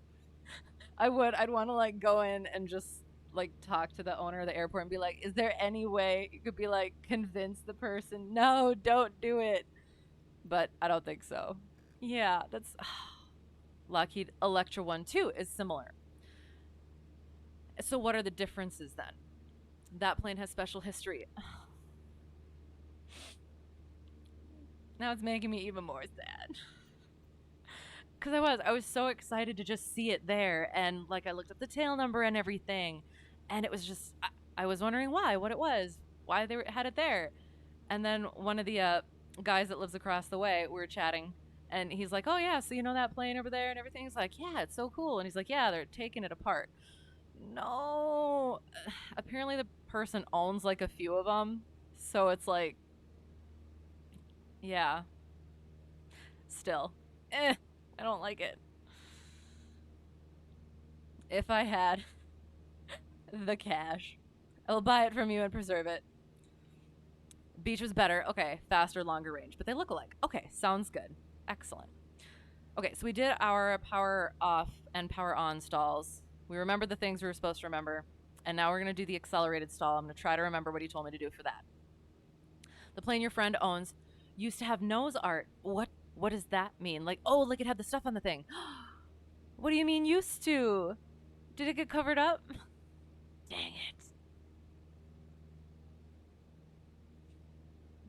There was somebody who owned a 150 that I got to fly in, and she doesn't like the art that's on it at the moment. I was like, I think it looks kind of cool, but it's super expensive to get it replaced. So she's just like, like a World War II plane. Nice. Oh, the paint was falling apart. It couldn't have been fixed. Just restore it. Don't get rid of it. Restore it. Okay. Accelerated stall. I'm trying to remember. So you get into the 45 degree and just pitch. However, what new commercial instructor told me to do, power out-ish, and then go into the 30 and pitch up so that it happens fast. Kind of. And then you recover at the first sign of a stall, which, again, buffeting counts. So if you can feel it in the yoke,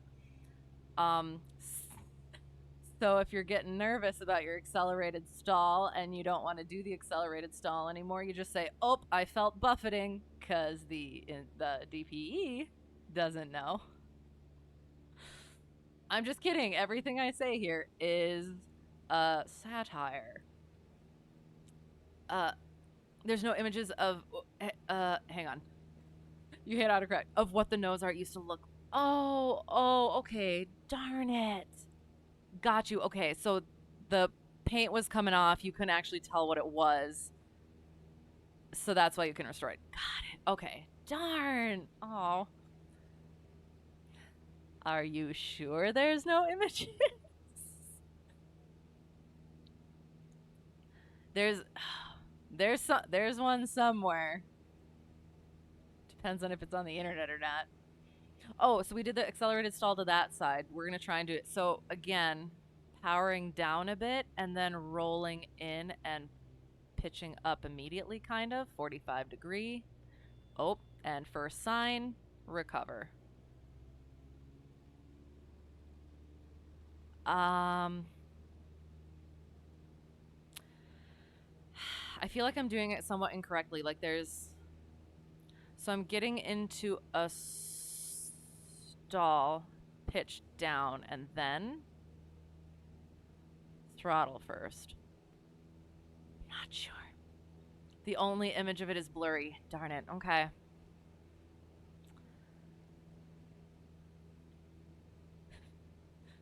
I mean, if you're willing to give me the tail number, I'm pretty good at finding things. If it's somewhere, I'll find it.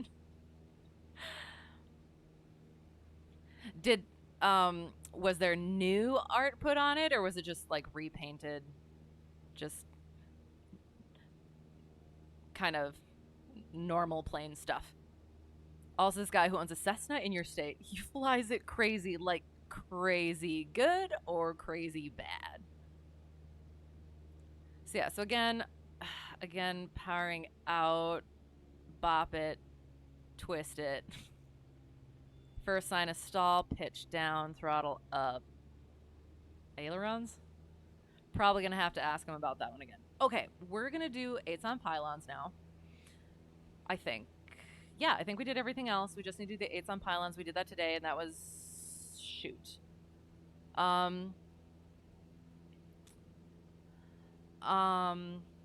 I might need to do a different airport. Is anyone flying with me, or am I perfectly capable of just going somewhere? Should I dead stick quick? This is going to be terrible. Carb heat's going out. We're gonna go land just somewhere. And then we're gonna go to another airport so that I actually have places to do 8s on pylons. Let's see if we're near an airport, actually. We're decidedly not, unfortunately. We do not have a whole lot of options. I mean, like, over here is like really nice. So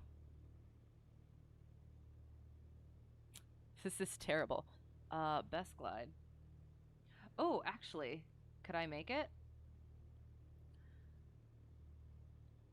I think we figured like 60 was about-ish the best glide.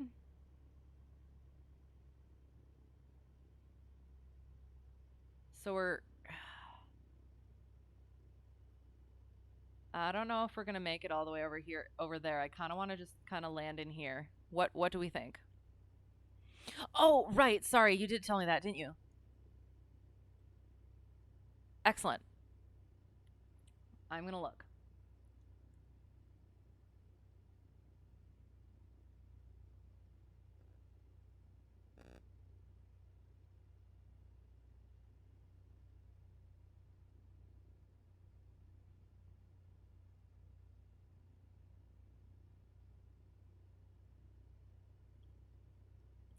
I was gonna try for I think it's Interstate 84. However,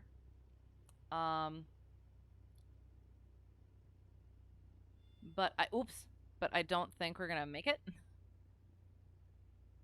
So we're just gonna put it down in this field, I think. Oh, can I see the interstate?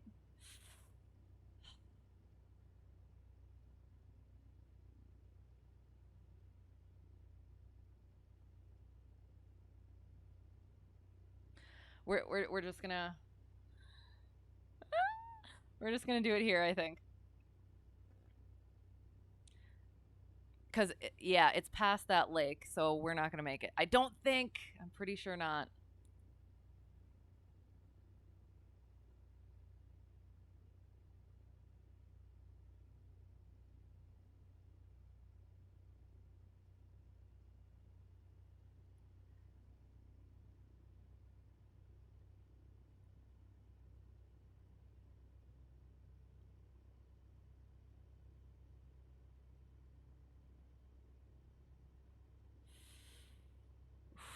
This is a terrible.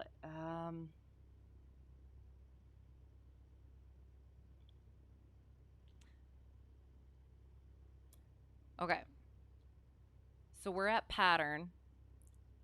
So we're just gonna turn around in here. I'm gonna get back to chat in a second. I just want to actually try and make this.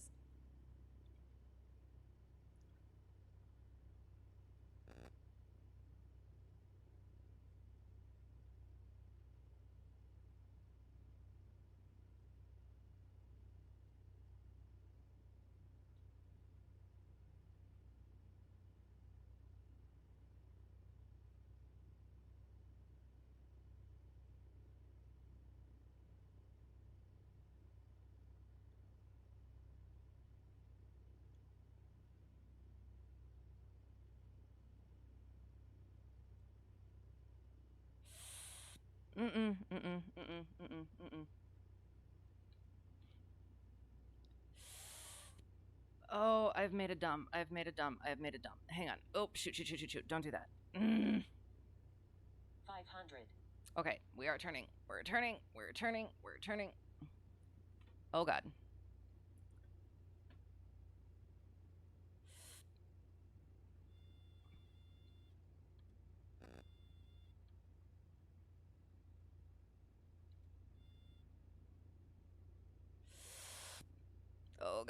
Oh, God. And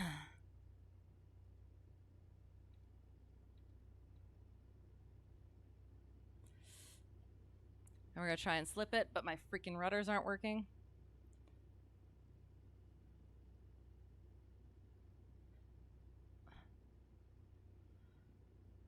And of course, there's a road.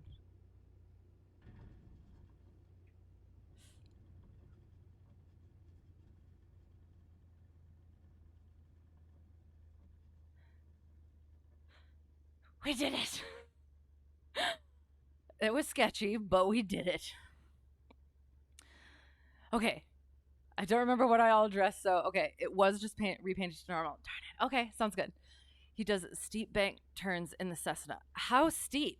Because you can go at least to 60. My DPE did it when I first met him. And right, it was that. Sounds good. I'm gonna look for it. Your friend who also owns the beach is an airline pilot. Very excellent. For whom, may I ask? Which airline?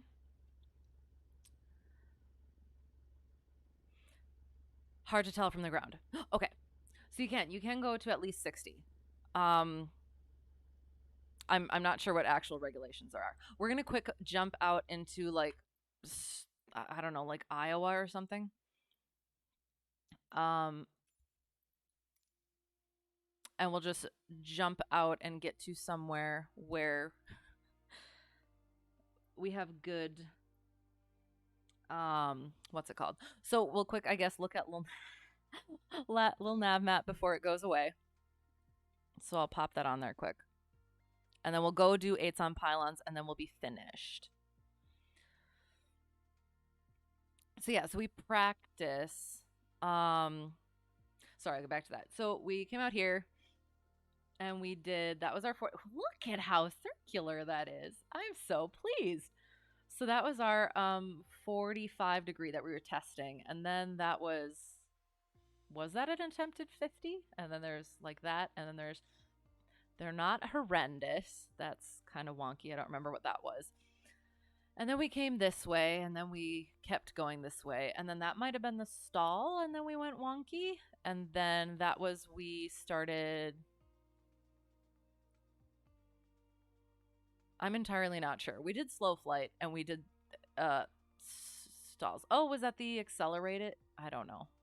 We did some stuff, and then we landed, and we didn't die. We didn't crash. I didn't crash the plane. Excellent. So now we're going to pop somewhere else. Quick do some 8s on pylons. Yeah. He flies for United, used to fly 737s, went on to Airbus, and then went back to 737s. 'Cause he wanted to, or it was just the way that so like, did he prefer the 737s versus Airbus? Or was it just how the,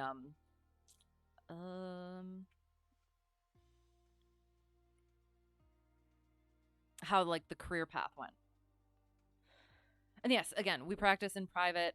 We practice 45 degree turns, now commercial 50 degree steep turns. And then again, DPE, I went to go meet him, so I was less nervous. And we went and flew together, and he did. He realized that I was very, what's the word? Timid. To put it kindly, I guess. We're gonna go K-Pint, Pontiac.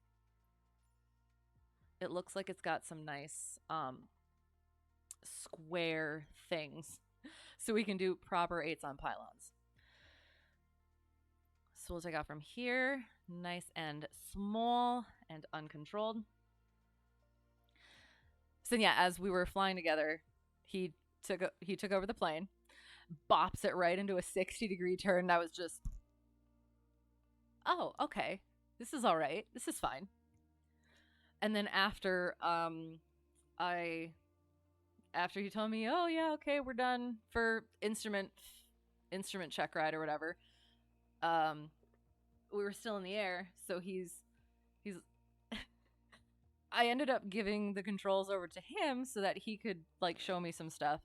And coming back into the airport, that because I had to fly over there to meet him, so coming back into that airport, he did I can't remember what he called it, an accelerated approach or something, where he basically came in on the approach at cruise speed and then very quickly got everything configured, did a short field landing, took off, and then landed back on the runway. And it just blew my mind. It was so cool. It was just the way. Okay. He preferred Boeings. Excellent. Very cool. Sounds good. I've I think my primary instructor would like to do the Boeings. He's at a regional right now, so I guess I've heard good things. Toggling. We're gonna expedite this process. We're definitely also going to get into non-live time. Definitely could have started in the air. I didn't think about that. I'm sorry. 29902. We are at about 700 feet. Nope. Nav, beacon, taxi, battery, boop, throttle slight, clear prop, engine. He actually lets you get cool stuff off from United's. What does that mean? What kind of cool stuff do you mean? So we're gonna be taking off runway 6 or 24, whichever one we're closest to, I guess. We'll attempt a soft field takeoff to... Sorry, my pedals are underneath my table. That's fun having friends in pilot places. Wonky dial-up. Oh my gosh. I don't know what that line is for. Hang on. Oh God. Hang on. You know what? It's 5,000 feet. We're gonna do a soft field. Did I say we're gonna do a soft field? I want to do a soft field. We're gonna do a soft field. We're gonna pretend. We're gonna hope that it's long enough. I'm pretty sure it is. This is why we do things in the sim and not in real life. So approaching runway 06. Thank you, VOR-A. Okay. Pontiac traffic, Cessna runway 06. Hotel Tree 1 Delta 1 departing 06 to the east. Pontiac. I think we got everything configured. Again, I don't do this in the real plane. So we got that yoke back. We get off the ground as soon as possible. We keep it in ground effect, keep it in ground effect, keep it in ground effect. Did a soft field takeoff today that was somewhat questionable. And on one hand, I kind of neglected crosswind correction. And on the other hand, I mentioned it. So after I got us out of it with instructor, I said, okay, if it wasn't obvious, I definitely forgot crosswind correction. And he's like, oh, I wasn't going to say anything.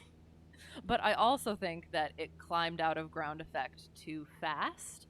So it was like it came up and then it sunk back into ground effect. So, and what he said is it was so cold today. So like it just ready to just jump into the air without being over stall speed. So yeah, so that was that today. He got you a Boeing 787 safety card and a MAX safety card and some United Airlines employee exclusive stuff. Very cool. Oh, that's super fun. Okay, so I have to ask though, I am very new at this stuff, so please forgive me. What exactly are the safety cards? I'm so sorry. All right, so we're doing 8s on pylons. So how do we calculate pivotal attitude? Okay, so apparently, I'm trying to think. The plane I fly is in miles per hour. I cannot remember. I think. So the one that he told me was, commercial instructor, is that it's ground speed squared divided by 15. So usually you got a little card that has your pivotal altitudes on it, so you don't have to do that mental calculation. Geez, okay, why did we take off from here? Ugh, it's a terrible altitude. Okay, so we're just gonna go with like 700, so 1700. I usually end up doing pivotal altitude. We're so 1700. Yeah, so we're gonna be about-ish in. Hang on. 700 plus like. We're gonna go with like 800 is like 15, so we're gonna go to like 16, I think. 16 or 17. So usually people go with like 100, around 100 is your ground speed. So you square that, divide by 15 is like 667 or something. I don't know. So if your ground speed is a little less, you do a little less. If it's a little, I see windmills. If it's a little more, you do a little more. These are perfect. Look at how perfect these are. Now we just have to figure out, we're going 102 knots, so that could potentially be downish wind. So, we're gonna hope for the best. The card in the seat pocket in front of you shows you all the emergency exits, how to put on the O2 mask, etc. Okay, sounds good. Thank you. I don't fly on, or I have, oh shoot, on commercial, airline stuff either. So I don't know these things, and I do appreciate you guys bearing with me and putting up with me and all of my questions and not knowing things. So thank you. You also got to fly on that 737 MAX for the first time this year. Excellent. Was that just for fun? Were you going somewhere specific? So I'm just trying to trying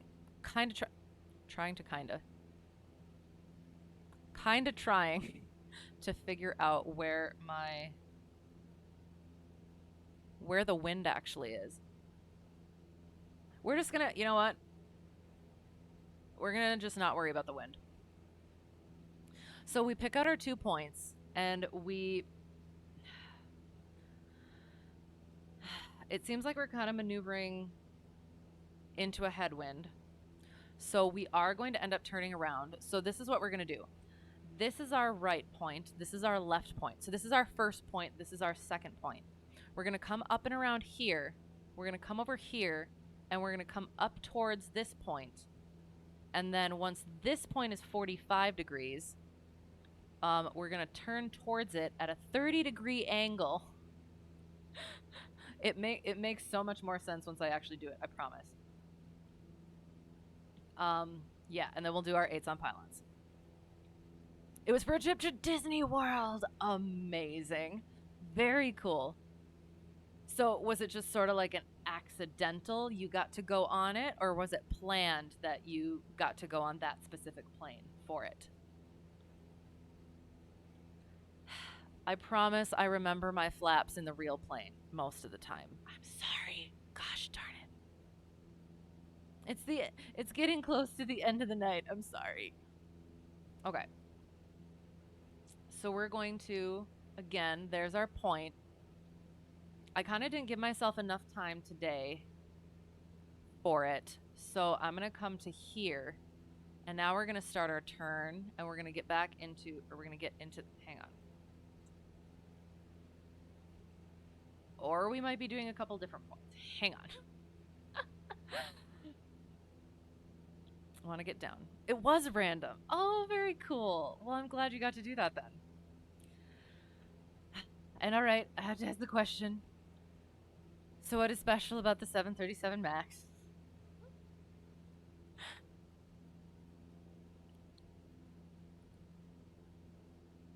It is for somebody who claims to be a pilot and again technically is. I don't know things.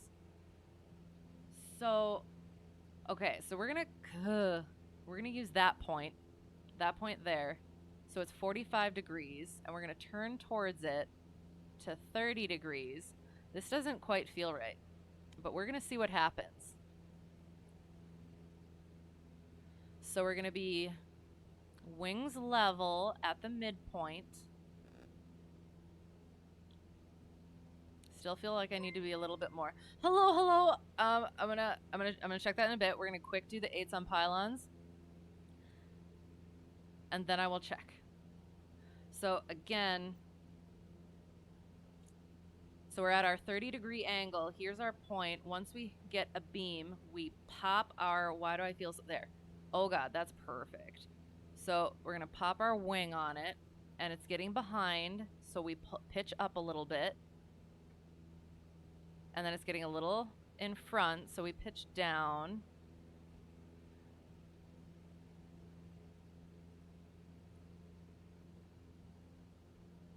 It's getting a little behind, so we pitch up.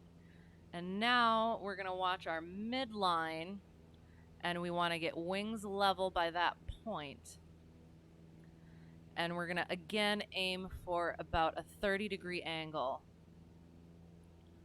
from our second point.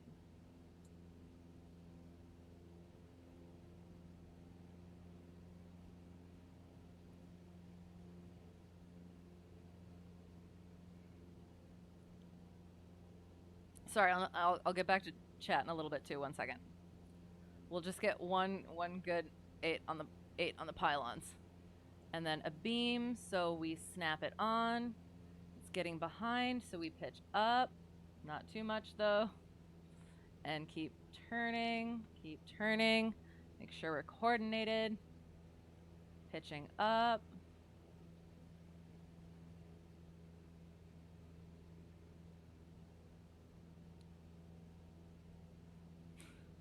Was definitely throttle was way too far up. Okay, and then we exit the maneuver the same way we entered it, kind of ish. So we wings level by the midpoint and go out 30 degrees. We're gonna pause for a second. Okay.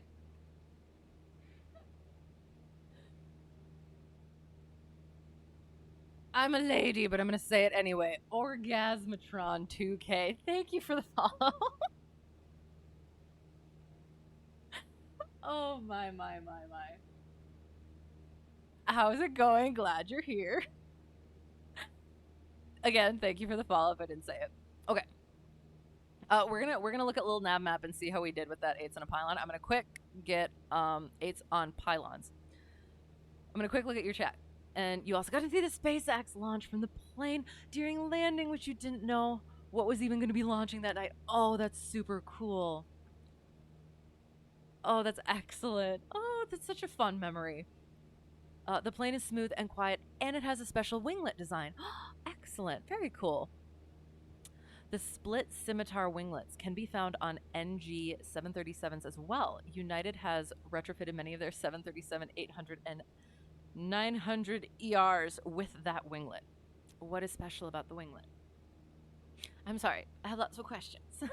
And I don't know things. So we're gonna quick look at little nav map and check out that 8 on a pylon.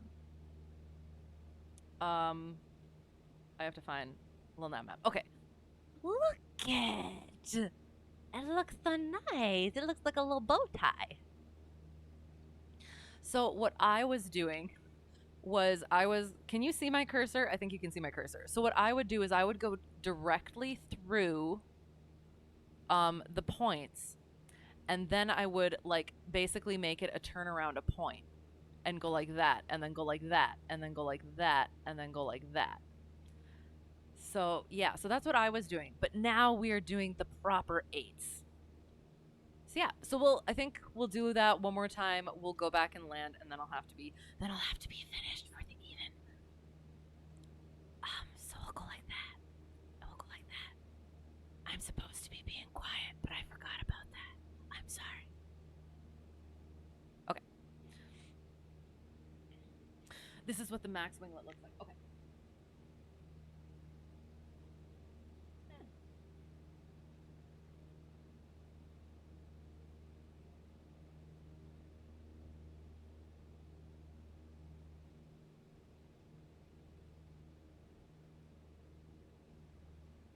So am I seeing it correctly?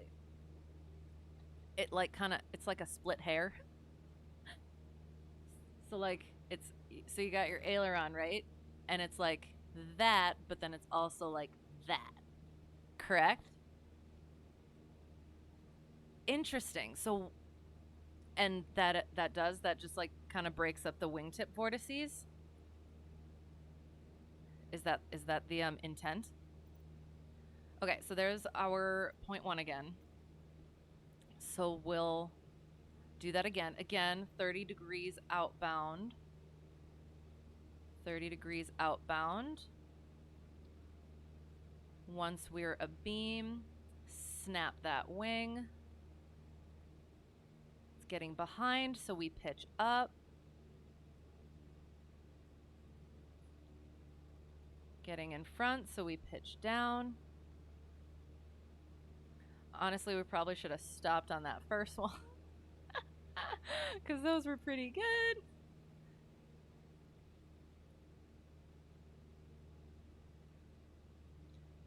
And I honestly actually feel like I'm a little bit too far away for this one. I felt like I wasn't quite 30 degrees. Or I felt like I was a bit more than 30 degrees. Okay, so watching for that midpoint. So we're getting wings level by there. Shoot. Wings level by there. 30 degrees from that point. Yes, you are. Excellent. Okay, so I was reading it correctly. Awesome. And it's also good for fuel. In what way?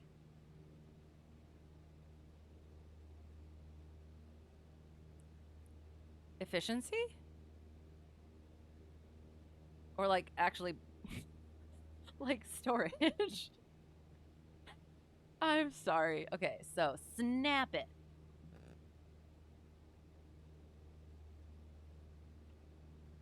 Getting behind, so pull it back. And again, in this maneuver, we are, oops. In this maneuver, oops. Getting in front, so we pitch down. We are adjusting our altitude to keep the spot, keep our point at the same spot on the wing. Or at least, we're supposed to be. All right, so technically we did. We practiced a power off 180, kind of, dead stick, and everything. So we're just gonna come back into K, where are we? K pint. Could go for a pint. I think we're just over there. We will do a, let me think. Oh, there it is. We'll do a short field landing. We're going to do a short field landing, and if necessary, we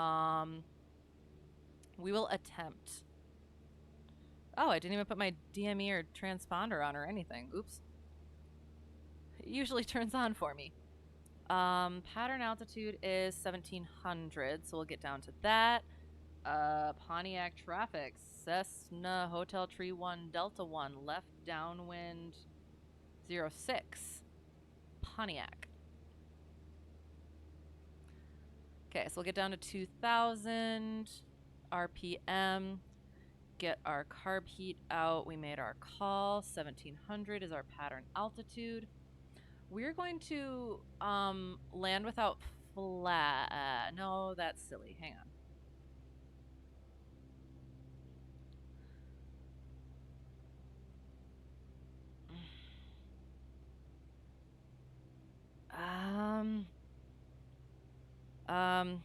Flaps or no flaps? Flaps or no flaps? Flaps or no flaps?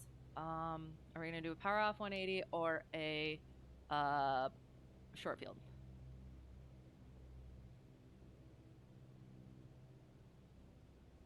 Landing point. Okay, we're doing a power off 180. So pitch for best glide, which again I think is 60. Aiming for the stripe. Landing on the second stripe, I think.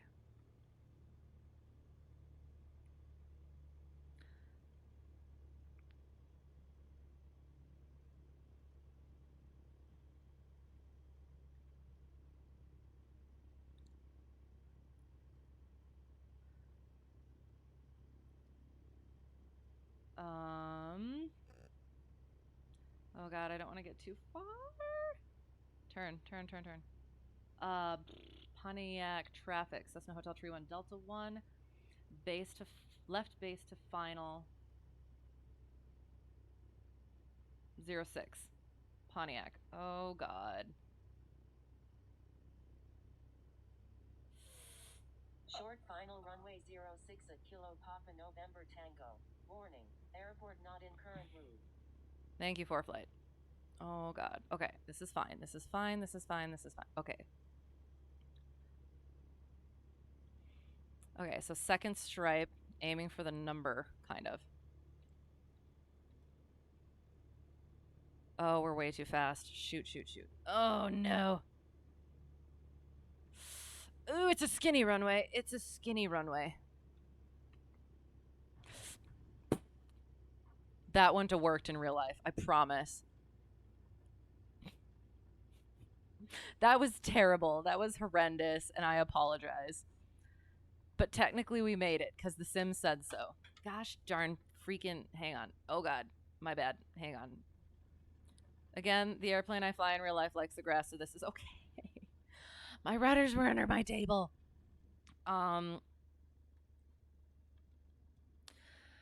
Pontiac traffic, Cessna Hotel 31 Delta 1 is somehow clear of runway 06. Pontiac. What is up with that tree? We're going to investigate.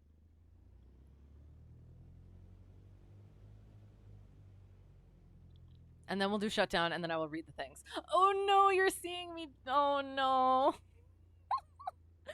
Of course, you always come in when I'm doing stupid things. Hello, how's it going? Oh no. Okay, all right. We're going to quick do shutdown, and then I will read all the things because you're telling me about winglets, and I would like to know. So again, yeah, so trim for takeoff, fuels on both. Airplane is cleaned up. So then avionics go off. All the electronics go off. Mixture goes out. Oh my God, sorry. Mixture goes out. Wait for it to die. Magnetos out, off, and out. Master off. And we're just going to continue for a second. Okay.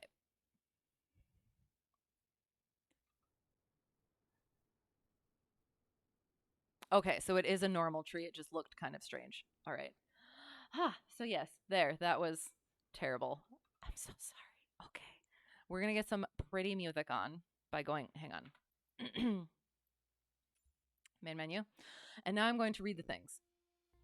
Okay. Original winglet did not feature the extra fin underneath. Right. Winglets help reduce tip vortices right and increase fuel efficiency. Okay. The split scimitar furthers that development. 3% more efficient than original winglet. Excellent. I mean, every percent is good. And it reduces the lift-induced drag. Oh, okay, cool. And then again, hello, how's it going? And I'm sorry for my sillies. Winglets basically cheat the system by using the induced drag in a forward instead of rearward component. Right, okay.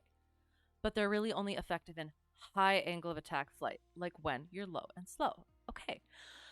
So do they do anything? Do they have any like cons, like versus the pros in like cruise flight or anything? Interesting. Okay, that sounds good. So a quick look at little nav map again. And we shall. So again, we took off. We figured out where we were gonna go, and then here was our first one. Yeah. Our first one was better, and then there was our second one. Wasn't as good, but still passable. I think so. I hope so. And then we did the thing, and we power off 180'd. And again, I want to say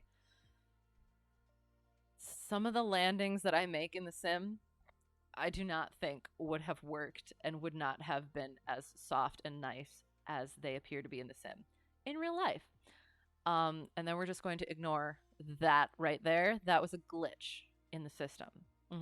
And then we parked there because trees, or at least one tree, they can get into aerodynamic flutter. Which means what? I feel like I've heard about it, but I can't remember right now what it is. And they add some cost. Fair. But again, if they add some cost, but up there, it helped with fuel costs, correct? Or kind of? Interesting. Okay. So I'll get off of that, and we'll get off of that. We'll leave the pretty music on. Oi. Okay. So that was, we actually did. We got VATSIM in, and we had some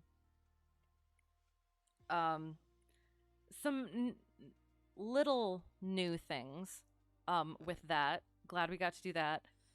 And then went and did the DME arc, thankfully not on VATSIM, or at least not controlled by ATC. And we got in, we landed, it was good, excellent. Thank you guys for flying along. If anyone who did fly along is still here. That was fun. And then, yeah, and then we went and practiced commercial maneuvers, get that solid in my mind, because with the weather coming up, not going to be able to fly again until like next week. So want to make sure I get all that solid so I'm not constantly repeating the lessons. So yeah, so that was that. Yeah. Fuel cost savings outweighs the weight penalty and manufacturer money. Oh, okay. So excellent. So it's kind of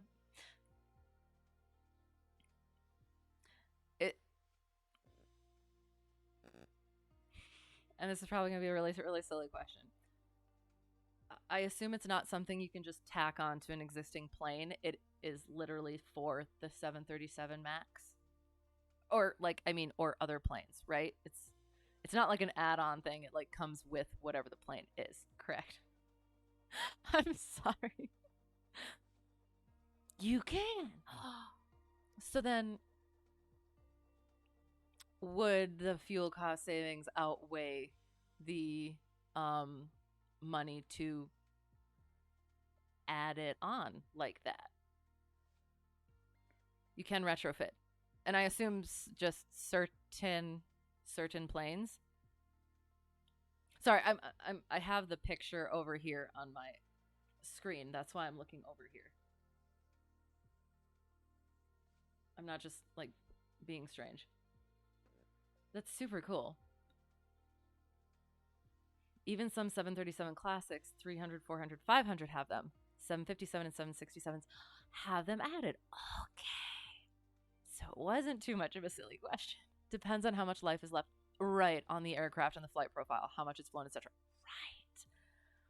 You've seen them on old 727s. Very cool.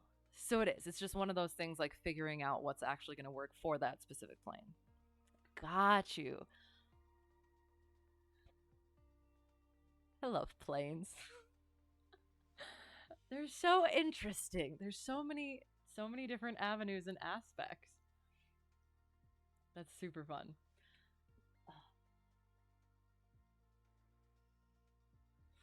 Awesome. Okay, so I'm going to try to remember. No, I am going to remember to look up that plane. I need to, hang on. I'm going to go back and chat quick and make sure I have the tail number, and I'm going to look it up.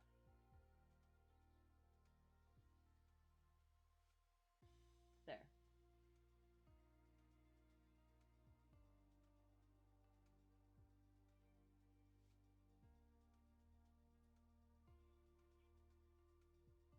And I will get back to you on that. But yeah, so again, yeah, that was VATSIM IFR cross country. Again, really excited that we actually got some controlling. And then yes, the proper commercial maneuvers, getting those things solidified. Yeah. So, whoever got lost and found their way here, or found their way back, thanks for being here. I appreciate it a lot. Thank you for the raids. I have to go back and look. We had Stu222, thank you for the raid, and Huck Vanuk, thank you for the raid, and thank you for the follows. I appreciate it a lot. Thank you for being here and for putting up with me and my sillies. And yeah, that will have to be it for me this even. It has been 4 hours, and I must get to sleep. But I really appreciate it. This was a really fun stream. Really enjoyed chatting with you all. Hearing stories and learning things. So yeah, it was a lot of fun. So schedule for now, usually we do reading Thursdays, random games Sundays, and flying on Tuesdays. So this next Thursday, we're reading A Christmas Carol by Charles Dickens. If you're into that sort of thing, it's really a great story, and I enjoy doing it every year for Christmas. And then again, I usually would do on Sundays, but I'm going to take next week off. So I will be back after that for flying on the first Tuesday of the new year. So that is the plan. Hope to see you again soon. If not, Merry Christmas, or just have a good weekend, or both. And yeah, so see you tomorrow. Check out Charlie Foxtrot's stream too. Very excellent, very helpful, really fun streams, really fun people, and a really great host. So yeah, because it is Wednesday tomorrow, right? I don't think I have been solid on the days of the week for the past couple of weeks, so I apologize. Thank you for the follow, Master Chief Pilot 117. I appreciate it. And yeah, and if I forgot anything, I apologize. Brain is mush. I'm rubbing together about 2/8 of a brain cell. And if it looks like there's quite a few in here, would you like to go somewhere? I can throw you over to someone. Where would you like to go? Otherwise, I will look. I would like to spread the love. I'm really terrible at finding people, so bear with me.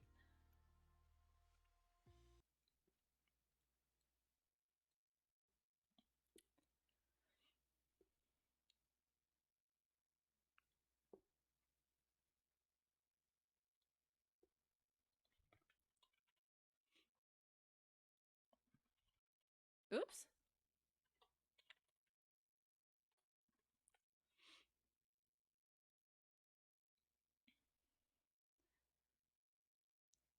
So yes, send requests this way. Otherwise, I will look for somebody in Flight Simulator.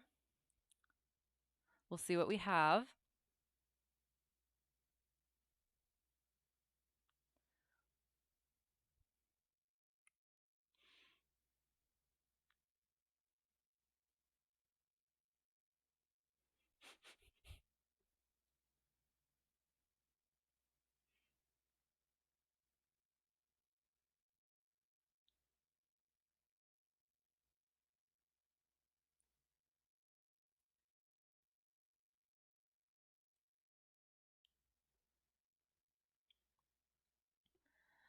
We're looking.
I'm looking. I'm sorry.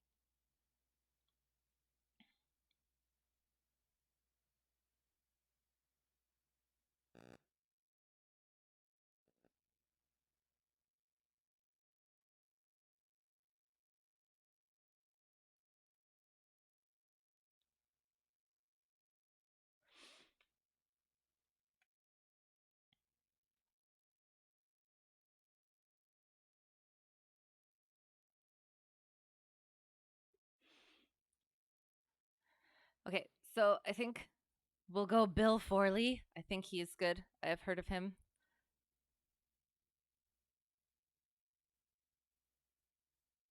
There's an ad. Dang it.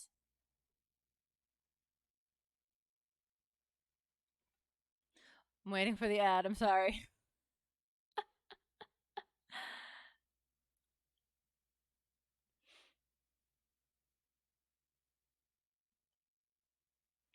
An awkward silence.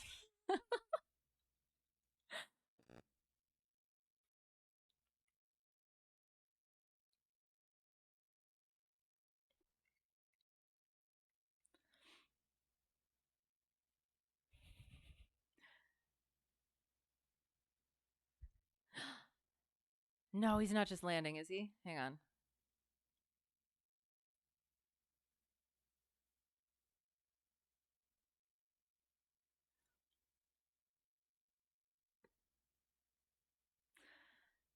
Oh, I feel like he's just landing.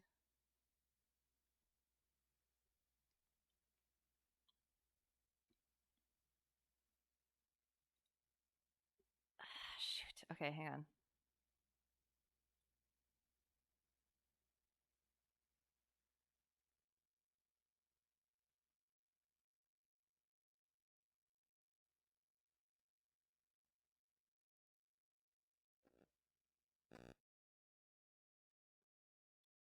Oh.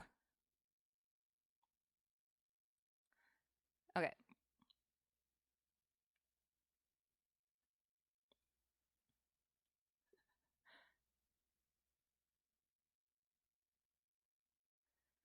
So I think we got someone here who is flying who's flying some challenges.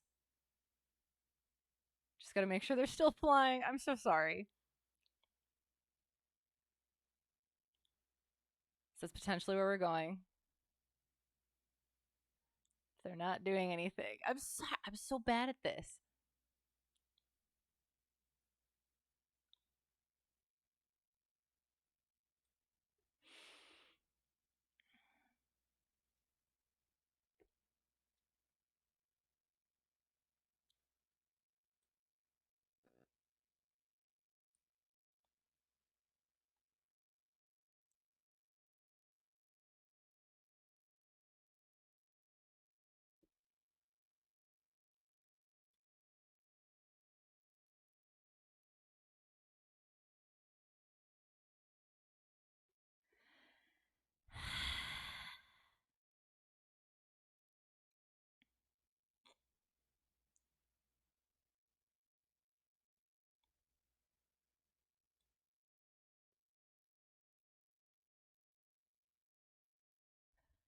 So I was trying to find somebody like GA or something. But oops.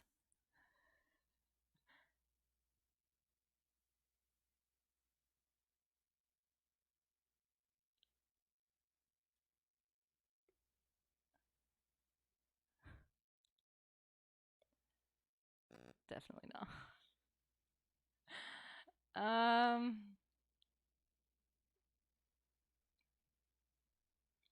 All right, this person is flying something interesting looking.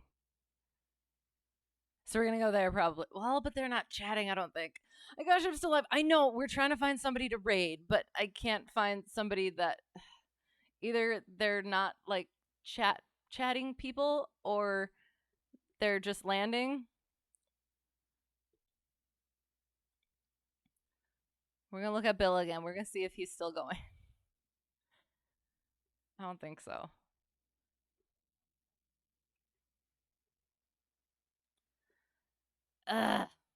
Bill is ending. I know. Yeah, we were going to go there and then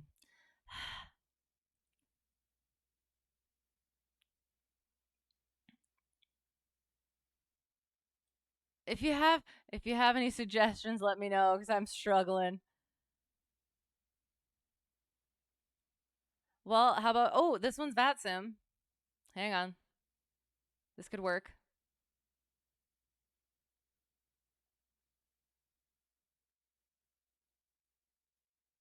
Okay, we're going to go here, I think.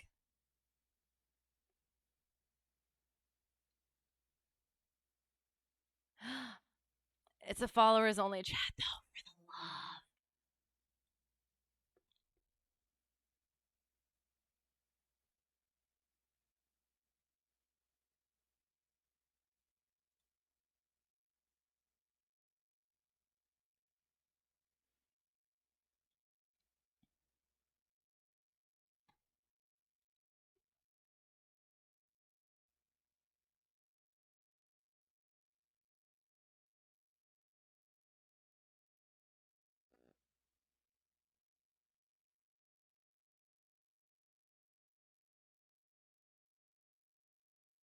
Ooh.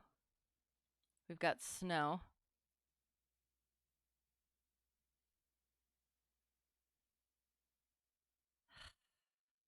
There's not much interaction, though. That's the thing, too, is I'm finding people that aren't interacting.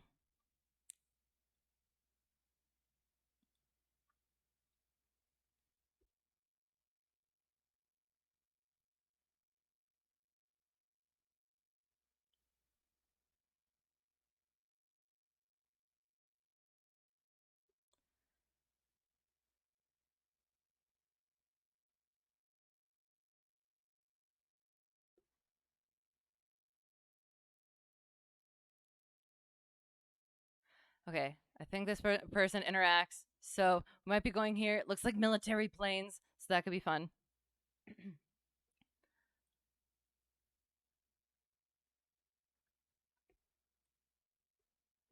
Okay, I hope it's good. Have a good time in the rain.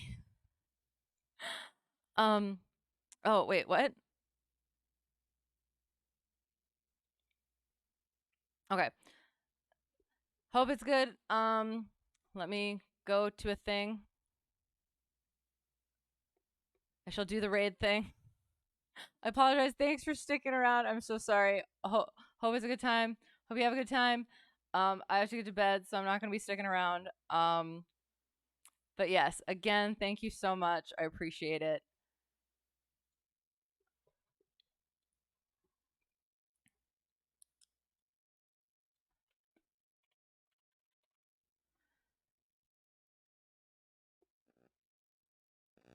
So yeah, again, thanks for being here. Have a good time. Hope to see you again soon. And yeah, otherwise, see you at some point, hopefully. Anyway, thank you again so much, and bye.